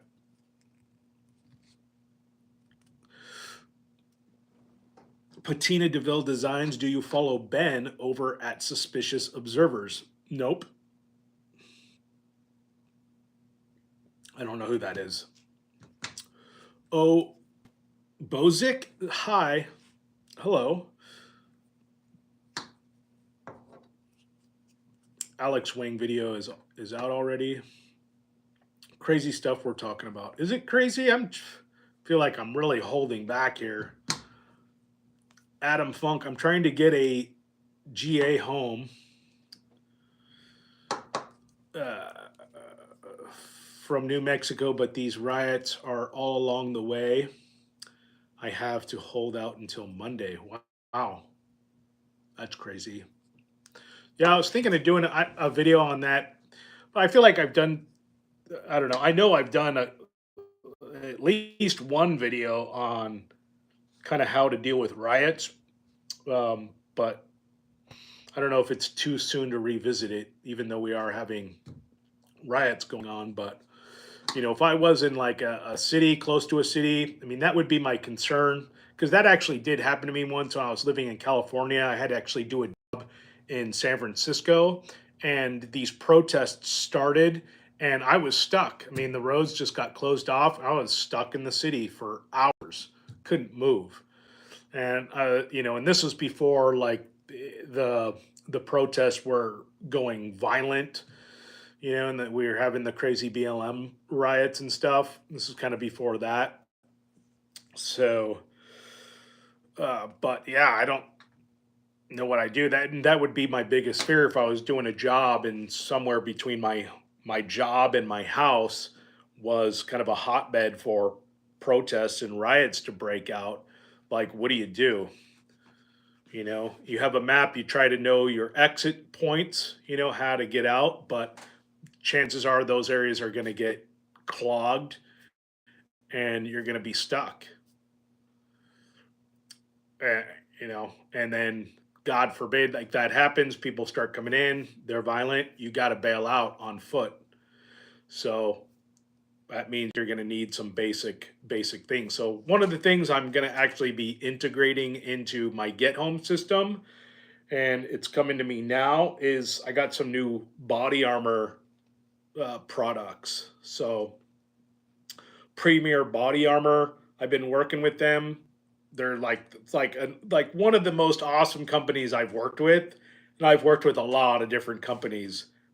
They're the best for sure. So if you want to check them out, I think I left a link, but they have so many good products that would just blow your mind. Like the fact that they were making body armor for fanny packs, it was like they're on top of it, you know. Their designers are thinking. So, but I thought that was pretty cool. You think like a fanny pack, what do you need body armor? But you know, you wear that fanny pack, you strap it across your chest, you know, at least you got protection like of your vitals, you know, your heart and you know your center mass here. It'll protect that. So I first heard that and like fanny pack body armor, that's dumb. Then I started thinking, I'm like, ah, that actually makes sense. So, anyways, they're going to be sending me some shirts, um, and then a couple panels. So, definitely, I think body armor is a must if you're living in these inner cities. I mean, all those criminals there, like you know, have firearms, and they're insane. I mean, those people, a lot of those people, it's like they live like they have nothing to lose. There was video footage of protesters just shooting at cops. So yeah, I would if I was living in an inner city, I would for sure be. I'd probably be wearing body armor every day.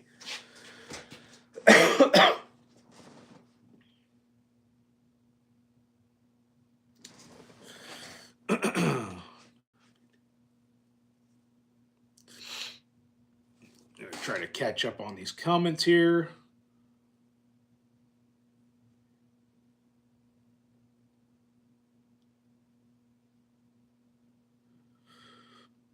Okay, I'll check them out, Patina.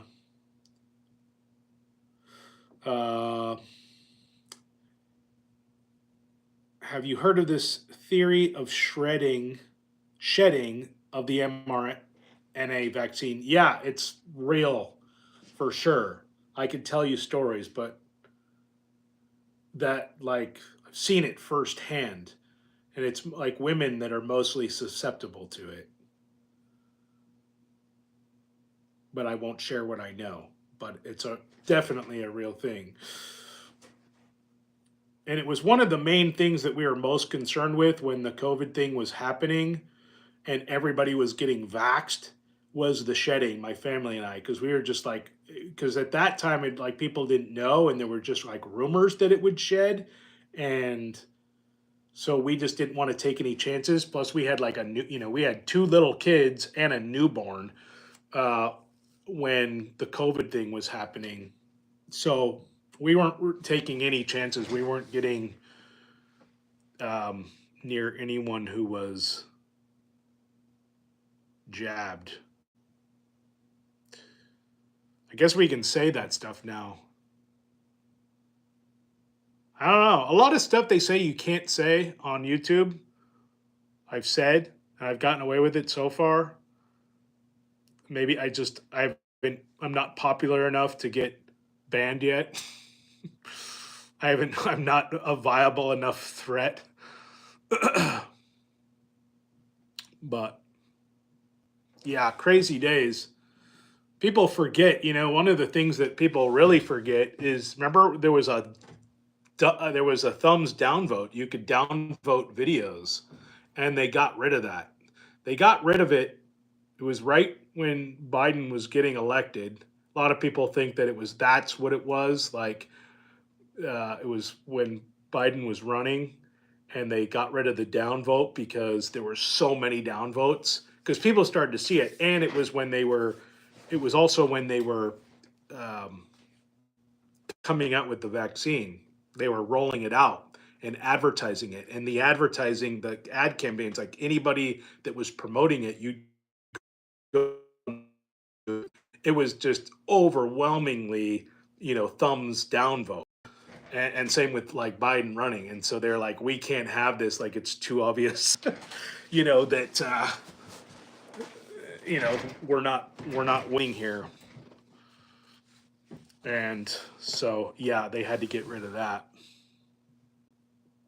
And it's still gone. They never thumbs up vote, video thumbs up vote, or thumbs down vote, excuse me, back,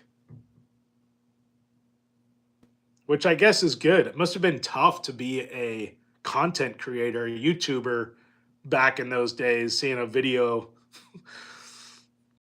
a bunch of downvotes. Hateful comments are bad enough.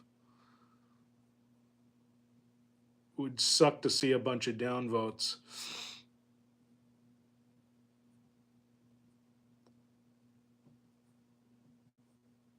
All right, I'll try to catch up on these comments here. What time is it? Almost 11. I might tap out at 11, okay, guys? But now I'm all caffeinated out though. So I'm gonna end up getting offline, then going up to my house and zoning out on the TV for 3 hours.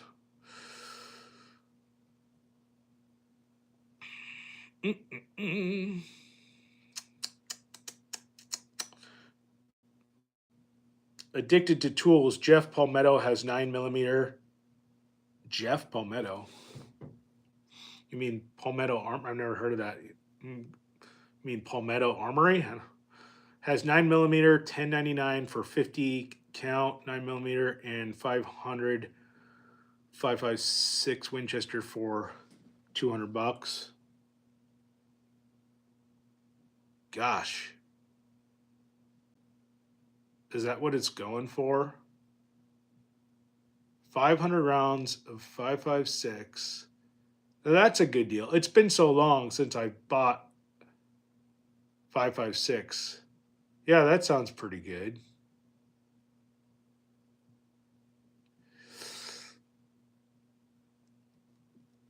Amanda's Secret Garden, like it can get in you from eating with or being near vax people. Like it can get in you from eating with or being near vax people. Who knows? Probably. I'm sure we're all zombied out and we don't even know it.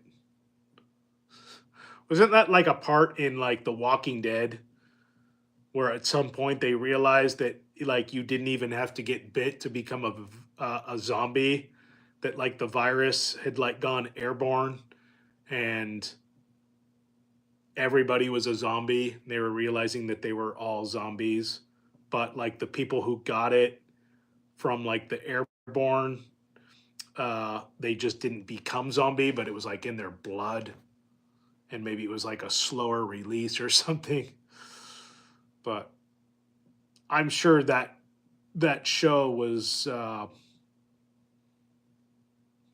was just a documentary of our future to be, because they always say it's like they always tell you what they're going to do. I remember first hearing that theory and going like, that's ridiculous. And now I'm like, yeah, it's seems to be pretty true. They do. They do seem to always tell you. I've had 4 shots. I'm 65 and still feel good. Well, that's good. Maybe you got the placebo. Yeah, I don't put like a lot of stock into that. I mean, there was so much crazy talk. There was, I remember listening to people there saying like the people who'd gotten vaccinated had like 3 years to live. And I'm like, how's that possible? It was like 90% of the population got vaxxed.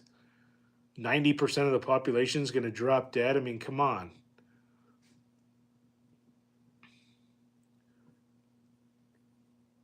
But I know that I definitely know, like I know people like in my family who got it and then all of a sudden developed mito, whatever it's called, the heart condition. A lot of people in my family, like young people, started developing heart issues immediately after, and then just started to, their immune system just basically tanked. So that I know. There's a lot of data to point to that and prove that too.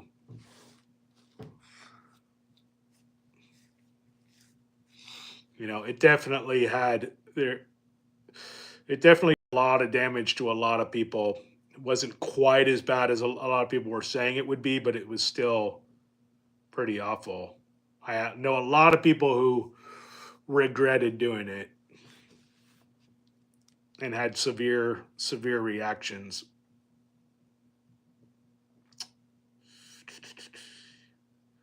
Yeah, we're up late. It's like Idaho Prepper live streams. We go late night. I gotta capitalize on this. You insomniacs. Grass-fed butter, just bite it.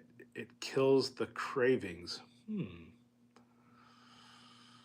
Just eat some butter. Okay. I'll do it. I can't go up on the thing. Why is the stream not? Ugh. Butte County, that's in California, isn't it? Patina.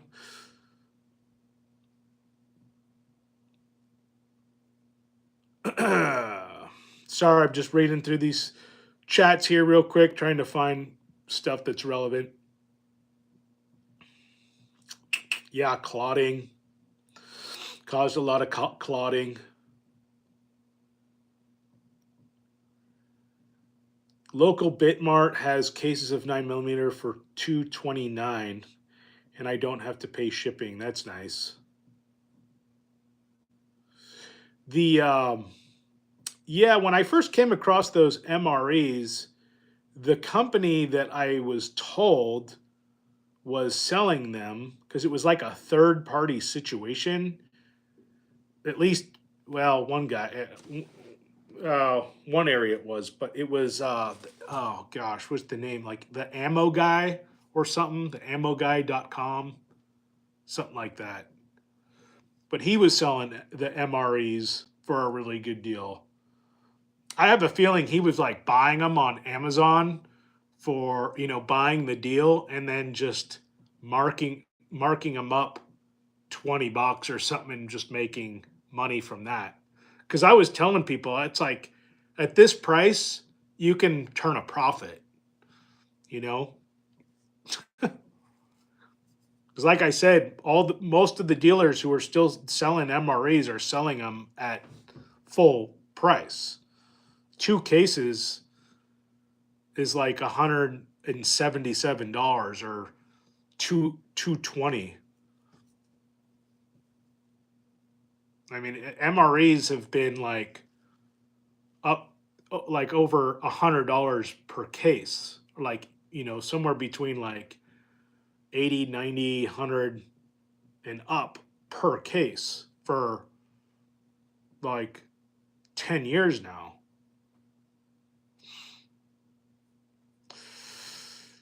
Ugh.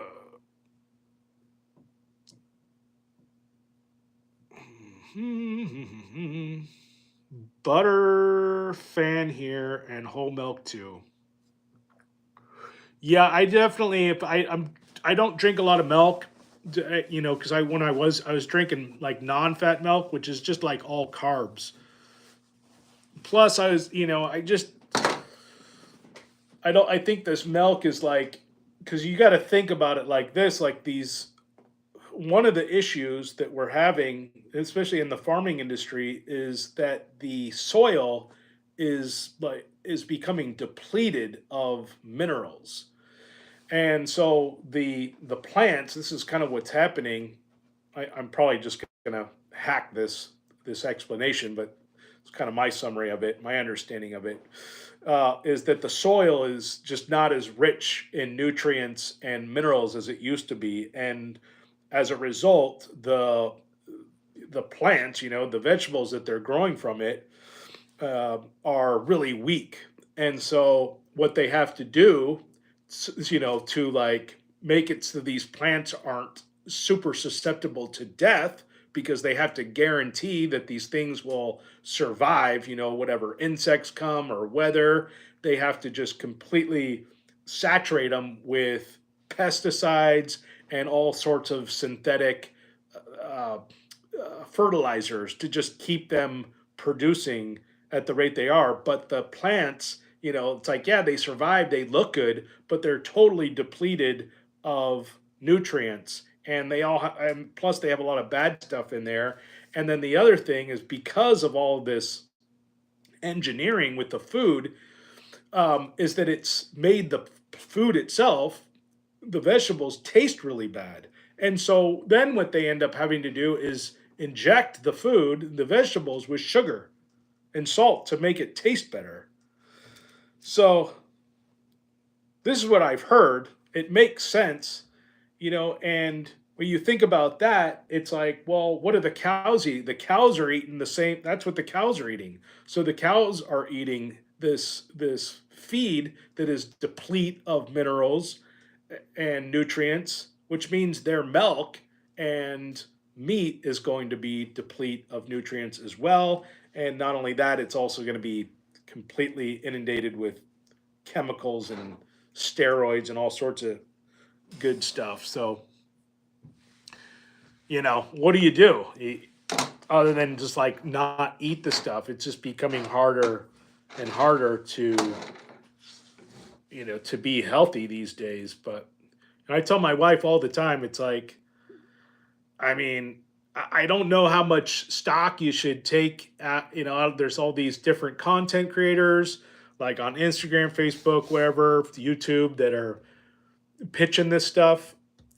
And just like in the prepping community, you have prepping channels that, are basically trying to make the end of the world out of every single news story that comes out. The same thing is going like on in the food industry, where you have these content creators that are just saying like, this is poisonous, it's toxic, you got to stay away from it, and I don't know how much of it is true. You really don't know, you know.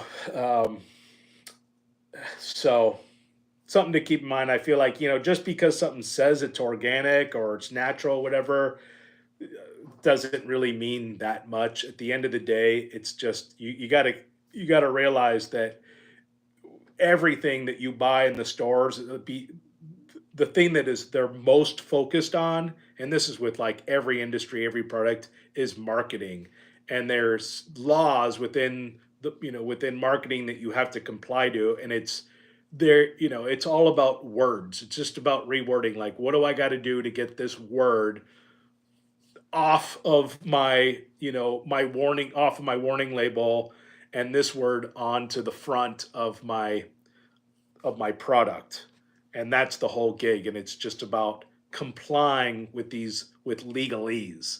And it almost has nothing to do with, actually making the food healthier. So kind of a good documentary, kind of give you some insight on what I'm talking about, is that guy that did the fast food thing. What was that documentary where he ate McDonald's? But he did another documentary about the chicken farming industry, and so I, but he did definitely explain the marketing well in that documentary. So it's worth watching just to kind of get a little taste on how that works and everything. But if you really want to be healthy, it's like I tell my wife, it's like if we really wanted to be healthy and know we were eating true, organic, and safe, we'd be growing our own food and hunting our own food. So meat, you got to hunt yourself, and the vegetables and all that, you have to grow yourself. You have to learn that stuff. One of the areas I am looking into, because I tell you, I've talked about this, it's like gardening is like my biggest Achilles heel in preparedness. I just suck at it. And because one, I don't have a lot of time to to attend to a garden. It's just a lot of time and energy. I got too much other stuff going on. So that's one of the reasons why my gardens always fail. So I was just trying to find some form of gardening that like can kind of just self sustain itself, and that is hydroponics. So if you guys looked in that, I just started getting into it because my kids are into 4-H, and they actually had this lady who was like a hydroponic. I think I'm saying that right. I might be saying it wrong, but um, she's kind of an expert in the field, and she kind of got us going on how to do it. She's like, if you want to just start out simple, you buy these little, basically these floating devices. You got this spongy material, and it sits. You take a piece of styrofoam, and you cut it out, and then you cut holes in the styrofoam, and you put these little pods inside of the, what am I saying this right? You put your fertilizer with the seed in these pods, and the pods go inside of the styrofoam, and then the styrofoam sits inside of a bucket that's filled with water. And that water, you put these nutrients in this water, and you just put the nutrients in there, once a month or something, and that's it. And then like you don't have to worry about it, and then the roots just grow, and you get these amazing growth. Like these plants just really thrive in this type of environment. So I got a few buckets going. I just started doing tomatoes, so we'll see how it does, but everything's outside. But you can grow this stuff inside, or you can do it outside. So it is a pretty strong way. I mean, you can buy the whole kits on Amazon where they have the lights. The one thing I couldn't get like the information from her, she probably didn't know, is I was like, well, how much does this increase your electric bill? That'd be my main concern. Because if you're going to start growing vegetables in your house using lights, I'd imagine that's going to increase your electricity bill. And if that's so, then maybe it's not worth it. So I definitely would need a number on on that before I start investing a bunch of money. Because I don't, want to be growing my own vegetables and thinking I'm saving a bunch of money or whatever, doing it myself, and realize I just added $300 to my monthly electric bill. So the only information she gave me was, well, the LEDs are the way to go. Then, if you want to conserve on energy, they don't use as much, but they're more expensive. So the startup is a little pricier.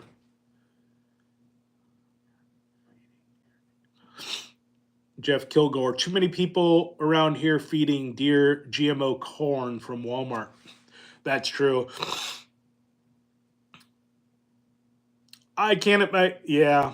I was about to say, I can't imagine the deer here like eating, like, I know all the people in my neighborhood.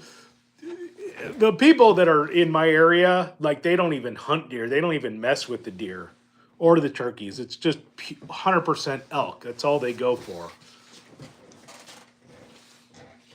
They're all just elk meat.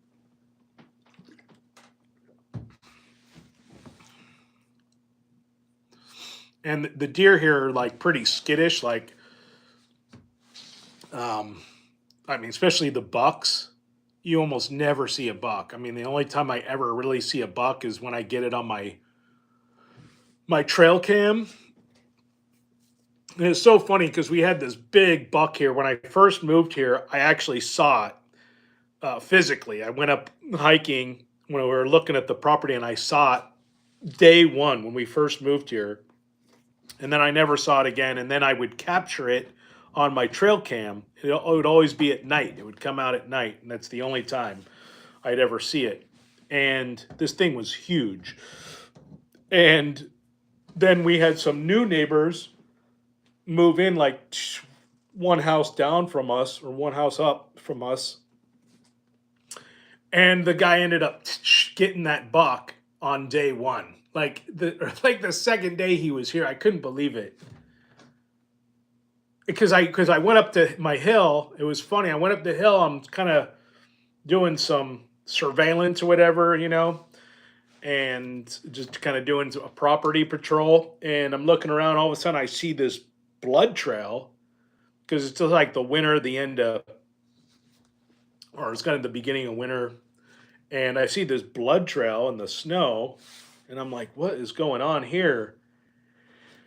And then I'm following it, and then I see this area, a lot of blood and like branches kicked out where something fell and was kicking. And I'm like, somebody took a deer here. And I knew it had to have been him because there weren't any hunters. I knew he was like a hunter, and there weren't any hunters anywhere near this area.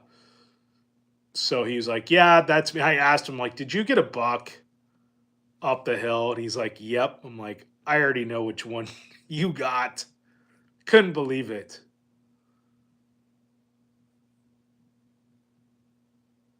Not resentful about that or anything.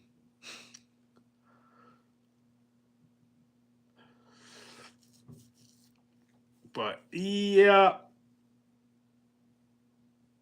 one of the other things I'm planting as many fruit trees around our property as I can too, and just berries and things. Um, Planting a bunch of elderberry plants, raspberry plants. Got another apple tree growing.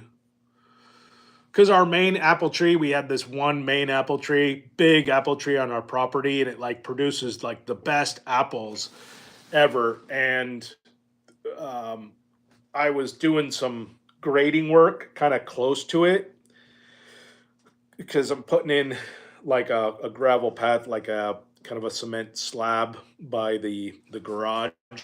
But anyways, doing some grading there, we had to put some drainage in there as well, and I ended up hitting a big root by this tree and I from the apple tree, and I thought, well, it should be okay. I mean, it wasn't massive, but it was a pretty good sized root. And the next year after that, the whole front side of that apple tree just stopped producing apples. And I'm like, oh, I ruined the tree. And I know that's what happened. I ended up like researching it, like how come one side of my tree just stopped growing apples, producing fruit, and it said it was a couple things that it listed, but one of the main things was root damage or, too compacted soil.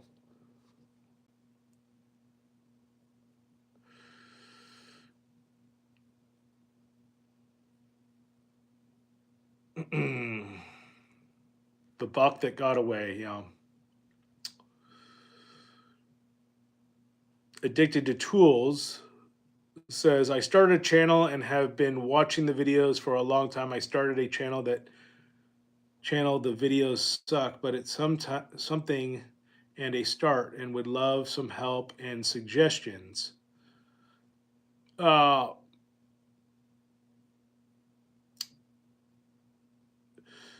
uh, Help and suggestions getting your channel going. So, thumbnails is key. You got to do thumbnails, um, and you have to do shorts. And that's probably the biggest one.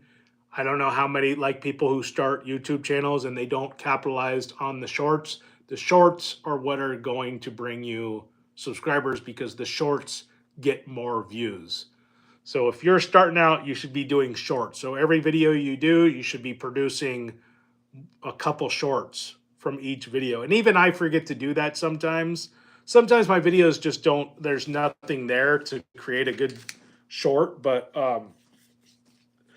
that's how you do it. I would say those are the two main things: shorts, create shorts from your videos and then link the video from the short, and then do your, improve your thumbnails.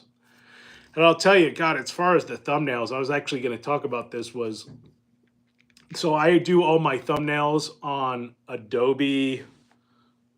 What's it? It's on my phone. I don't know. Adobe something. See how much battery life I have. And Adobe just changed their whole format and it's horrible now. So if you guys have seen my thumbnails, it's just not looking as good. That's why they completely changed their program and it's just awful. It's slow. It's complicated. It's just a wreck. And I yeah.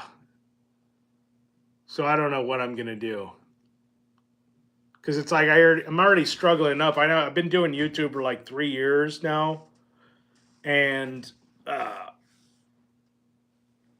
there's so many things like that I'm just not solid on. I wish I was almost about to hire somebody, actually locally, to have him come in and help me with some tech stuff, especially when it comes to like film, because I'm doing all my, just the way I'm editing stuff. It's not right. I can't do long videos from what I'm working with because I do everything from my phone, and then like I film everything from my phone and I edit everything from my phone. And I'm just using real basic, simple editing software. I just use iMovie. I don't like stuff that's overly complicated. I have a lot. I actually bought a MacBook and with good editing software, but it's so complicated. It's just so beyond me, and I haven't figured it out. And so I really wanted to try to just get away from my phone as a way of doing all these videos and get into just a camera and a laptop setup. I just can't figure it out. It's just too much. And all the YouTube videos on it are awful, just excruciating to have to sit and learn. And then by the time you do learn this stuff, like I was saying, like with the software, the Adobe software, it's like then they change everything once you figure it all out. So that's where I need help. But yeah, as far as starting a channel, I mean, that's what I suggest. Don't go getting a fancy camera. I think a lot of people like have a little bit of success and then like I'm gonna go get like upgrade and start getting lights and nice cameras and new editing software. It's just not necessary. And a lot of the other thing is a lot of the high end, high production type stuff, it just doesn't it just doesn't do well. I don't know, in my opinion, I don't a lot of people just aren't looking for it. A lot of the more successful channels are pretty like just the production value isn't that great. So yeah, it depends on your niche, I guess. So if you're doing like kids type stuff, you're doing like videos for kids, then yeah, your production value, stuff is going to have to be a little bit better. Um, yeah, it depends on what kind of stuff you're doing, but preppers don't. It seems to me like preppers don't really, but the preparedness prepper audience isn't really looking for high production value. I don't think. Now you start doing the gun stuff, like the tactical stuff. Yeah, those guys are all about production value. You got to have like an Olympic physique. You got to be wearing like the t-shirts from Baby Gap. You got to be a Navy SEAL. You got to have, for sure. You got to have like military background. It's just so, I don't know. I find that stuff like hard to stomach, honestly. And it's funny, it's like the gun community, where you call it that on YouTube, is just insufferable. If I do like any sort of video is related to guns, and they just come after you. Like they're just all just purity spiralers, for lack of a better word. If something you have is just not high level quality, they just crap all over you. So you're not running the like a $300 holster and sling and optic. They just tear you apart. So I'm glad that's not my niche.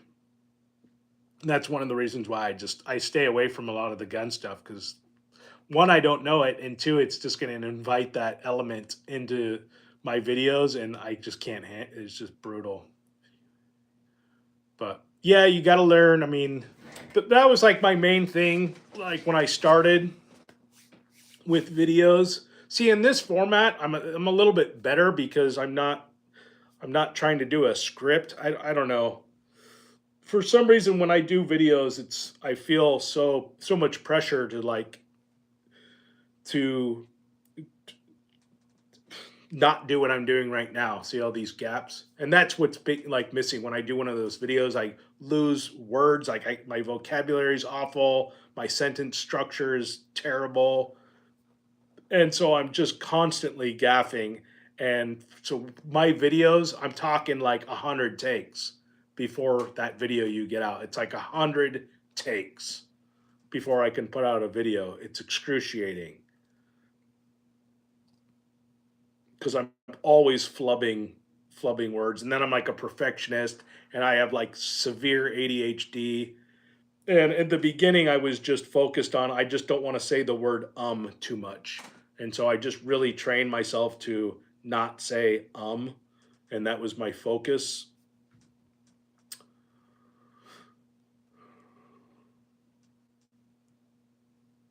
But you got to learn how to edit.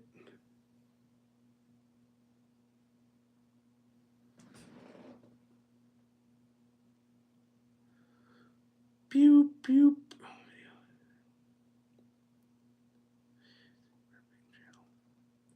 It's a prepping channel, lol. I thought that obvious should have said that, lol, baby gap. That's hilarious. Yeah. Yeah, I don't like, what is that? I don't like relearning new controls. Me neither. You're so right about the gun stuff. Yeah, I agree. Addicted to tools. Yes, thumbnails on full length videos, and you want to film your videos non shorts on the full screen mode, meaning phone is horizontal, only vertical film shorts. Homestead Healing, laying out some advice. The editing is what I don't do at all. I have no clue how at all. So I just recommend if you have an iPhone, like basically it's what I have is just an iPhone, and I edit everything on iMovie, and then I just upload it to YouTube. The other thing you need to know, and that was like something I learned with like YouTube, you want to upload. See, I'm giving you guys some good advice here that you would never get if you ever went on YouTube and search how to do YouTube. You would never get a guy like me saying this stuff. It's like a bunch of garbage. Like those people that have YouTube channels and that's what they do is like, I'm going to teach you YouTube. They never ever like actually tell you how to actually do it.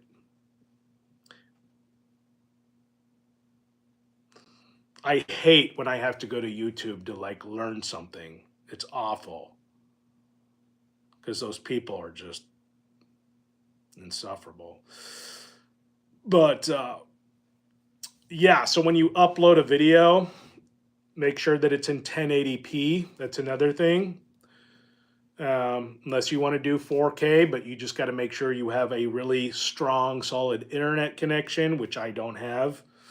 But it's going to take a long time. But yeah, that was like my issues uploading. So always upload your videos from the studio, YouTube Studio. Don't upload it from your YouTube app. Okay, you upload it from your studio app. And also, here's another key thing: never upload it. Always set it to unlisted. Don't set it to public. Just don't at first. Let it go through, and don't set it to private either. It's got to be set to unlisted. Then you upload your video and you check monetization. So that way, when you do the video, all the checks are complete because YouTube will go through it to make sure that it's kosher, that you can upload it. There's no issues with it. And if you set it to private, it's not going to do those things. It's not going to do the checks. And so if you upload it with it to private and then you set it to public to make it public, you have the chance of it getting demonetized because it's not gone through the process of checks. The other thing is you don't want to do your video description. So when you do an upload, just keep it super simple. Don't even do a thumbnail, just whatever, basic thumbnail, a basic title, no description. Don't do tags, none of that stuff. Just video title, that's it. And upload it to unlisted. That's a huge tip for you right there. But yeah, and then edit on iMovie is really simple. Hopefully they don't change the format. There's a few things I wish they would add, but iMovie from your iPhone is very simple. iMovie from your laptop, totally different world. And I couldn't even tell you. The other issue I was having, because I bought like right off the bat, I remember when I was starting to kind of get a little bit of a success with YouTube, I went out and bought this fancy Sony camera, and I just couldn't figure it out. Like, um, yeah, I just couldn't figure that camera out. The other issue with that, it's like I like to have a camera where you can see what you're doing, because if you're doing the videos yourself, you want to be able to see if you're in the shot or how well you're in the shot or if it's even recording, things like that. And with that's a downside to doing stuff with your phone, is you can't, like, so I have to look at the shot, see where I might be in the shot, press record, and then run and go, in front of the camera and do my thing, and then just hope that I was in the shot and it was recording and all that. So it can be rough. That's why it's like a lot of those videos where I'm doing campouts and things, those are so hard to shoot. But a video like this is easy. I can see myself in the camera. I know it's on, and then I have you guys tell me, but can't tell you how many times I've done something and then realized it wasn't recording, or my audio was off, something like that. I didn't have my mic in, or the shot was bad, and you have to redo it. It's a nightmare. So many people, I'd say probably 90% of people who start YouTube, probably more, just tap out.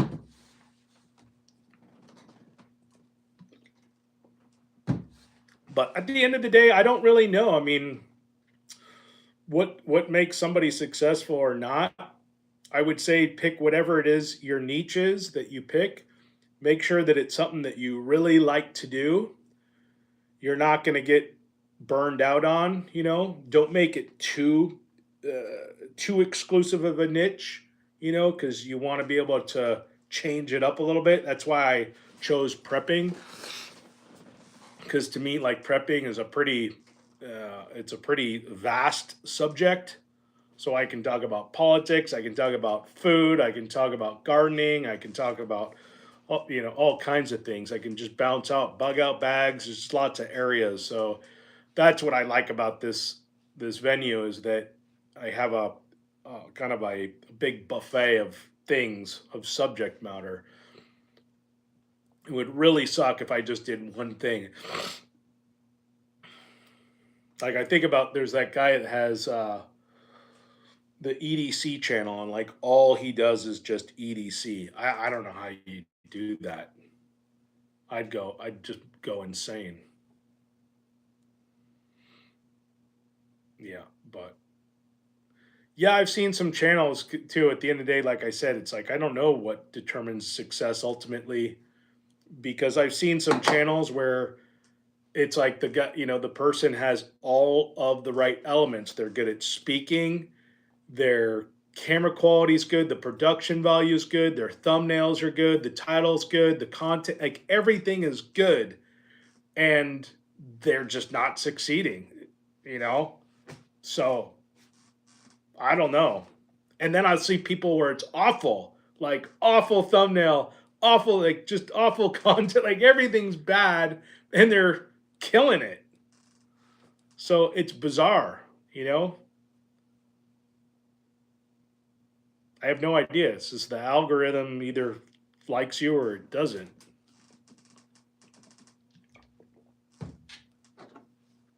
Because it really is, it comes to that.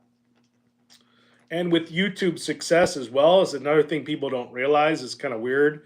But your subscriber count doesn't really determine your success at all either, which is weird, because you see somebody, um, like, there are guys like Wrangler Star, for instance, has 2 million plus subscribers. There was like a period of time where I was looking at his views, and like his views and my views were like pretty similar. I mean, he's still getting more views, but like we're still pretty much like around, around the same amount of views per video for a certain period of time.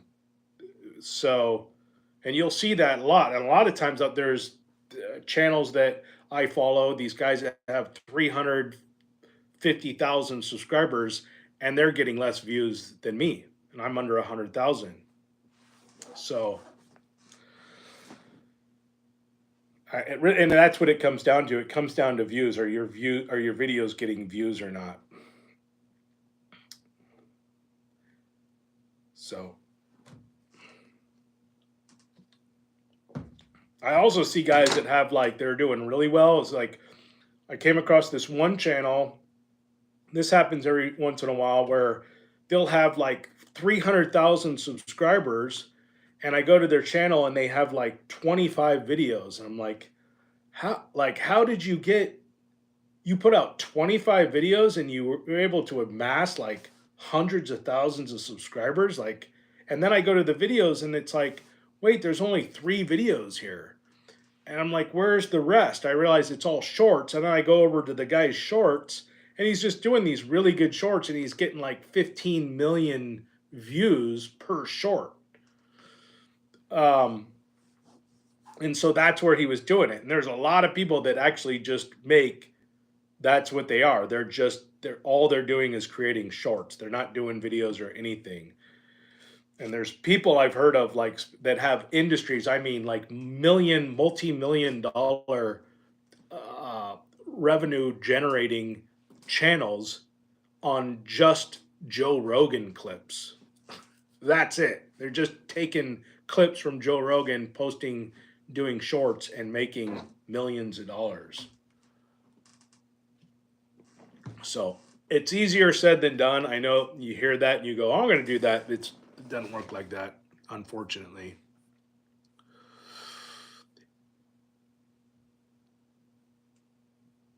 Girl Carpenter, hey Joe, can you talk about your background for a sec? Which model do you have? And would you pick that one again? I'm looking at the 1500. Yeah, that's the E600. And that was the first solar power generator that I ever got. They gave it to me. And and I use it like every time I do a camp out, like a solo camp out, that's the one I grab because it's lightweight for the most part. It weighs the same as like a car battery, but it's got a wireless charging station, like what do they call that? The magnetic charge. So if you got a phone or any type of electrical device that has that charging, I forget what they call it, the magnetic charge, whatever. It has that on top, so you can charge your phone by sitting it on top. And but yeah, that will keep me going. So if I'm doing a video solo out, that will keep my phone charged, keep all my flashlights charged, my radios charged while I'm out for at least 2 days. So it's perfect for like little solo 2-day excursions and just keeping your basic stuff charged. But it's not going to run like a refrigerator or anything major. It's just for charging your small devices. But background's good. I mean, it also comes with all of the cords, like the cords for the solar panels, like all the different charging cables and all that, and it comes with a nice case for all that stuff. And a lot of companies, believe it or not, don't include that stuff. So even EcoFlow, which is kind of at the top of the chain there as far as solar power stations are concerned, they don't give you a case for their power cords, and they don't even always include all of the power cords. You have to buy them separately, like like for their solar panel cords. But the Pecron came with an AC charging cable, so you can charge it from your wall. It also came with a DC charging cable, so you can charge it from your car. I can charge this from my ATV, which is really nice. with the DC plug, and then it also came with the solar panel cables, and it all came in a nice case, which is sitting up there. So, yeah, it was a sweet little unit.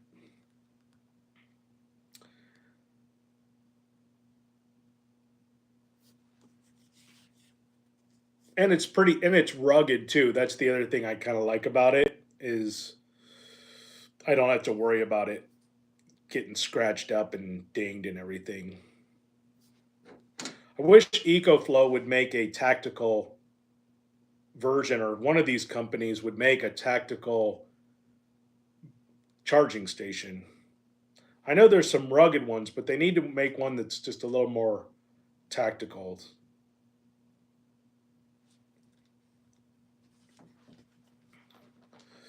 You know, more waterproof, things like that.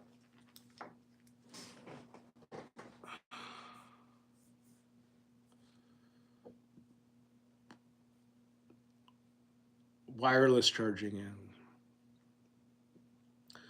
I've been like tempted to like start doing videos. I've been looking into like teleprompters because I'm just so bad at really just speaking like nonstop.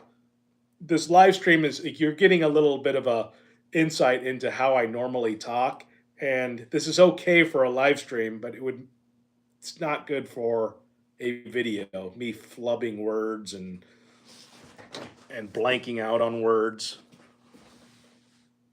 So I've been looking at getting like a teleprompter camera set up, but then I feel like that would be too obvious, and then I end up just sounding like city prepping. You guys ever watch city prepping? I swear that guy's just reading from a teleprompter. That's what it sounds like. It sounds like like an AI generated script on a teleprompter. No offense to him. I've been following him for a long time, but that's what it sounds like. That's what his content seems like to me. It is. But I could see the temptation because it's like I just want to pump out a video, uh, and not have to go through this painful process of editing all of my flub, all my speech impediments and all my missed lines and missing. See my my bad enunciation, my bad poor sentence structure. Either that or I can get like an earpiece. I've been thinking like maybe I'll get an earpiece and then I'll just have the script in my ear and then I can just repeat it that way. But the worst part is I have severe ADHD. And for you guys that don't know what that's like, when it's like if you're like when you're on a cell phone call and it starts to echo and you can hear your voice going while you're talking, and it's like you can't even talk because you hear voice. That's like what ADHD is, but it's like worse than that because it's like I'm like having an outer body experience, and it's like I'm just listening to myself talk, and my head is going my brain is going all over the place, and it's thinking of a million different things, but my voice, like I'm trying my best to just to stay on this linear path, this linear explanation of something, and my head is just like, what about this, this. It's awful.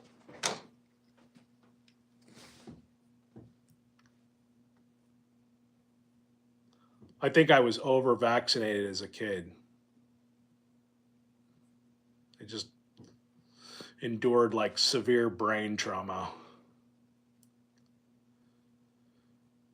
It's just too much information. Like, what kind of prepping channel are you? I'm an honest one. Just telling you guys like it is.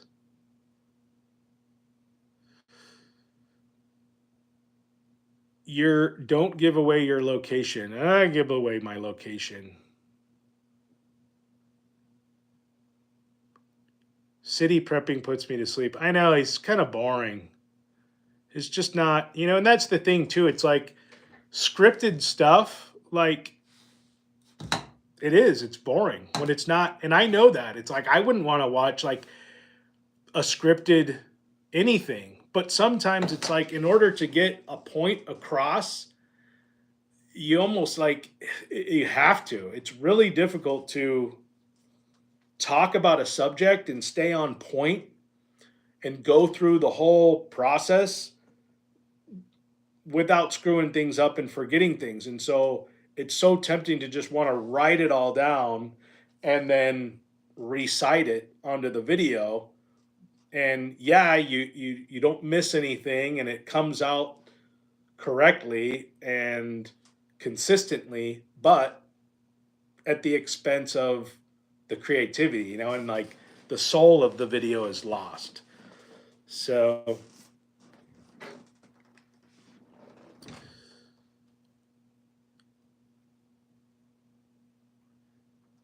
yeah, I know people are concerned about that. It was a concern, but as far as like the location, people saying like you shouldn't be showing all your preps, and I don't know. Not that I want to tempt somebody, but the main thing is that there are a lot of preppers. There's preppers that have been doing this on YouTube. There's thousands of prepping channels, guys coming on here and showing their preps, showing preps that are far, far more significant to my preps. And nothing's ever happened, knock on wood. So, I could be robbed by anybody. Our house actually was robbed once, and it had nothing to do with YouTube. Guns scare me. They should. I think that's the idea. They scare me too, especially when they're pointed at you. Hey Joe, how are you, man? Here in Florida, prepping and staying alert. Also, thanks for all you do. Knife in yo life. I say that right? Right? Rife. Knife in yo life. I'm good. I'm good, man. How are you guys doing there in Florida? How's the humidity? It's all I remember of Florida. I went there when I was a kid, went to Daytona Beach.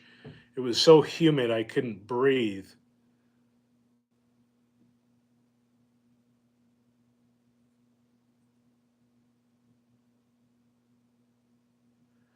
Should I do a catch and clean and cook video one of these days?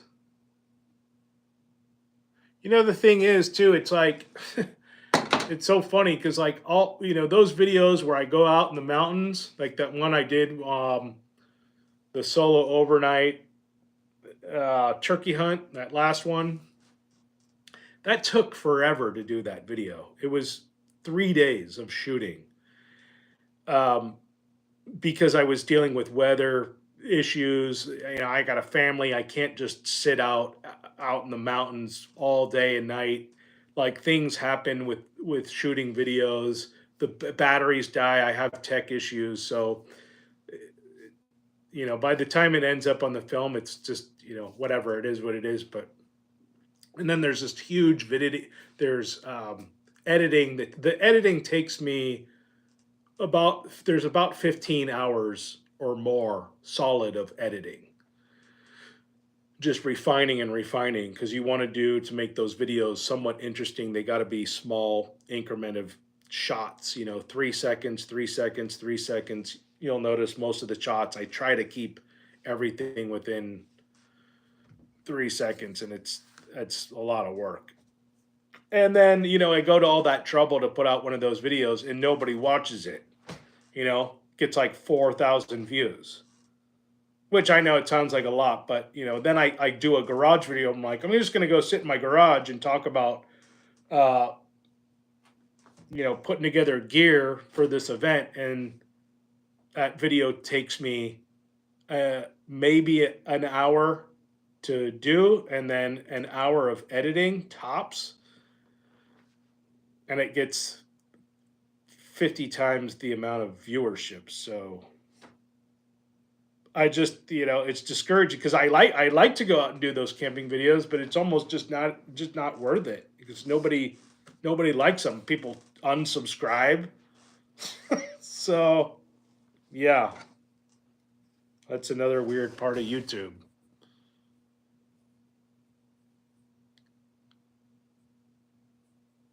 I think the CPAP machine was a scam. That probably was. You're talking about COVID. Yeah, I think that like gave people uh, those CPAP machines. If that's what you're talking about, like gave people what you call it, sleep apnea. That's another condition that just came out of the blue, and all of a sudden everybody has sleep apnea. Something happened to me of like months back, about 6 months back. I'm still I'm still struggling with it, and that is all of a sudden one morning, I woke up and my mouth was just dry, bone dry, because I had just been sleeping with my mouth open. I've never slept with my mouth. I've never been a mouth breather at night or in the day. I've just never been a mouth breather.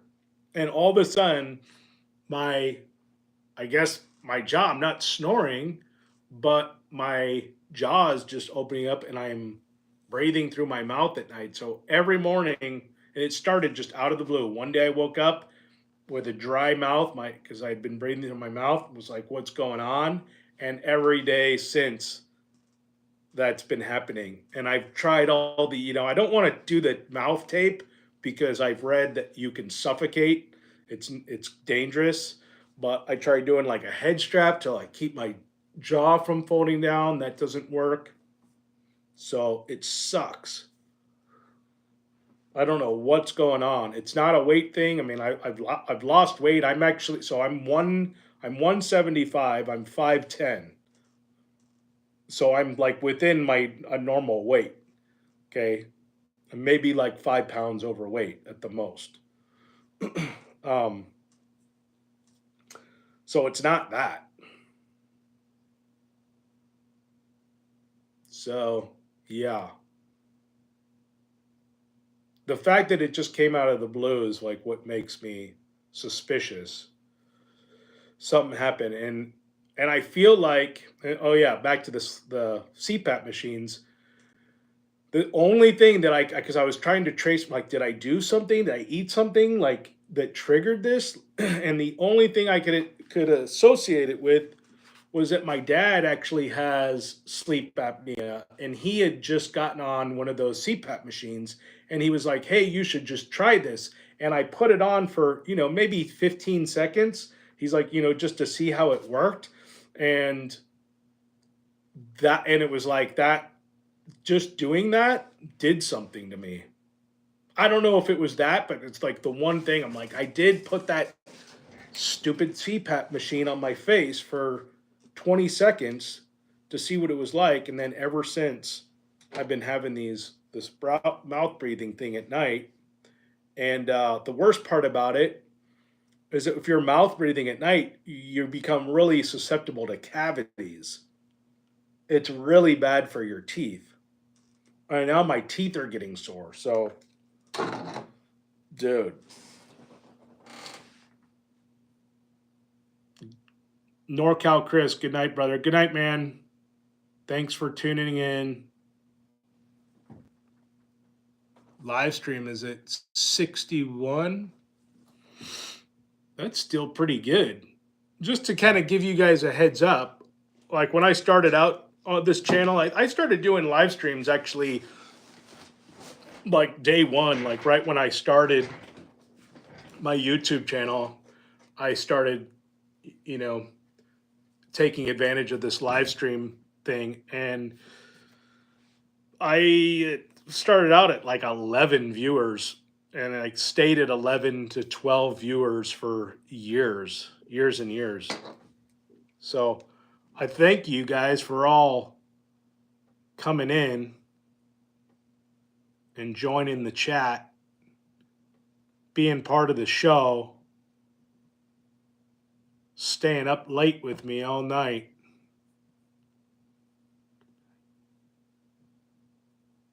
But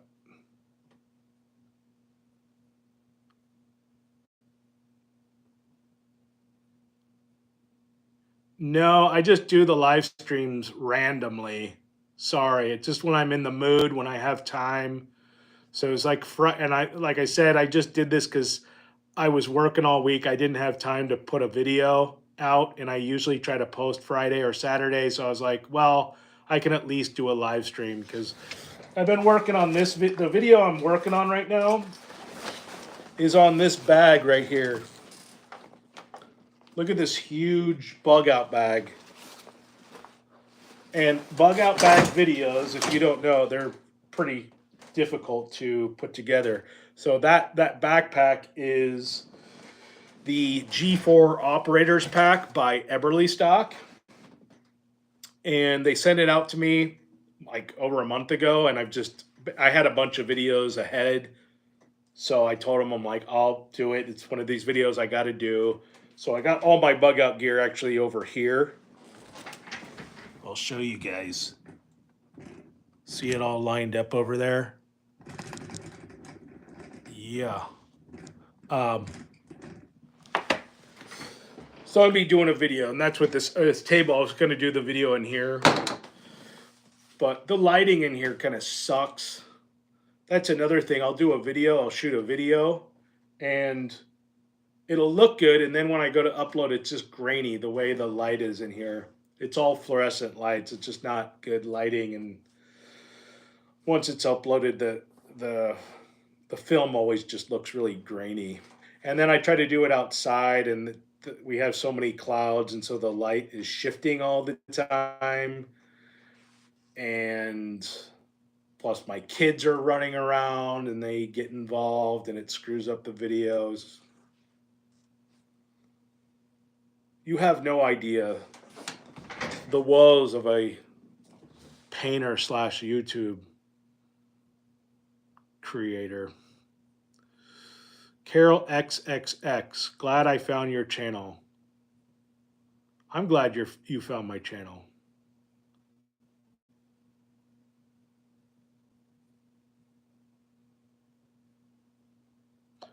Good night, Carol. Is she going to bed already? Lighting, yeah. Well, that's good. I'm also shooting from my bad lens.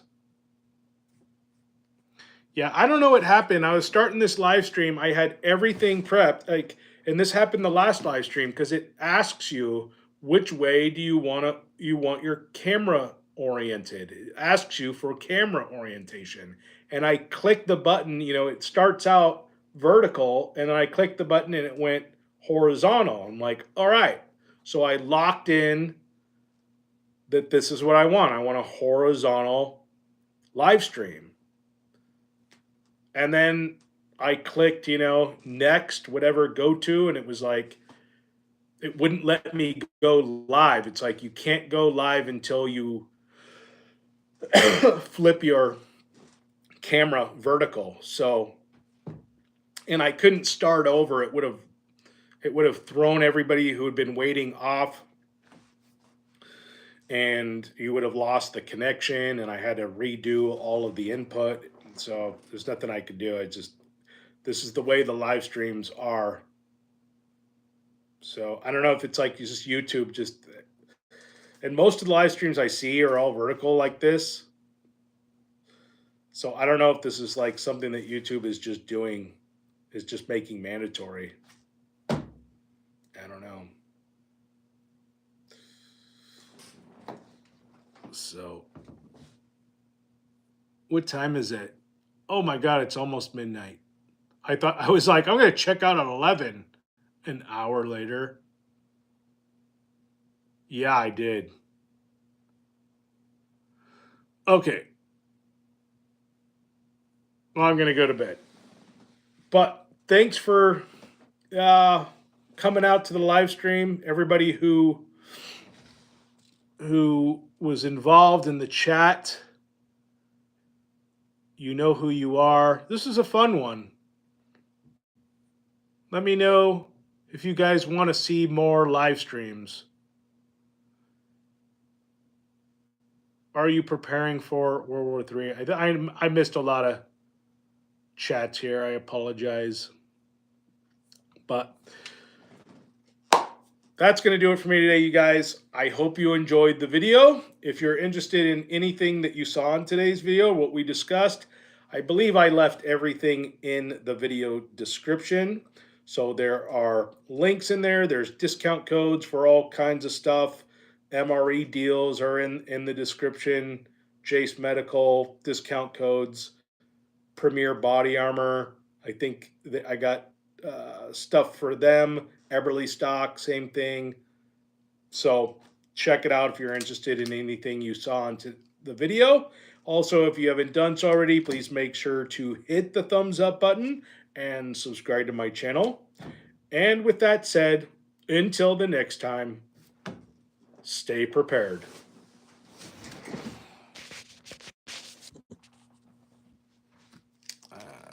Old man eyes and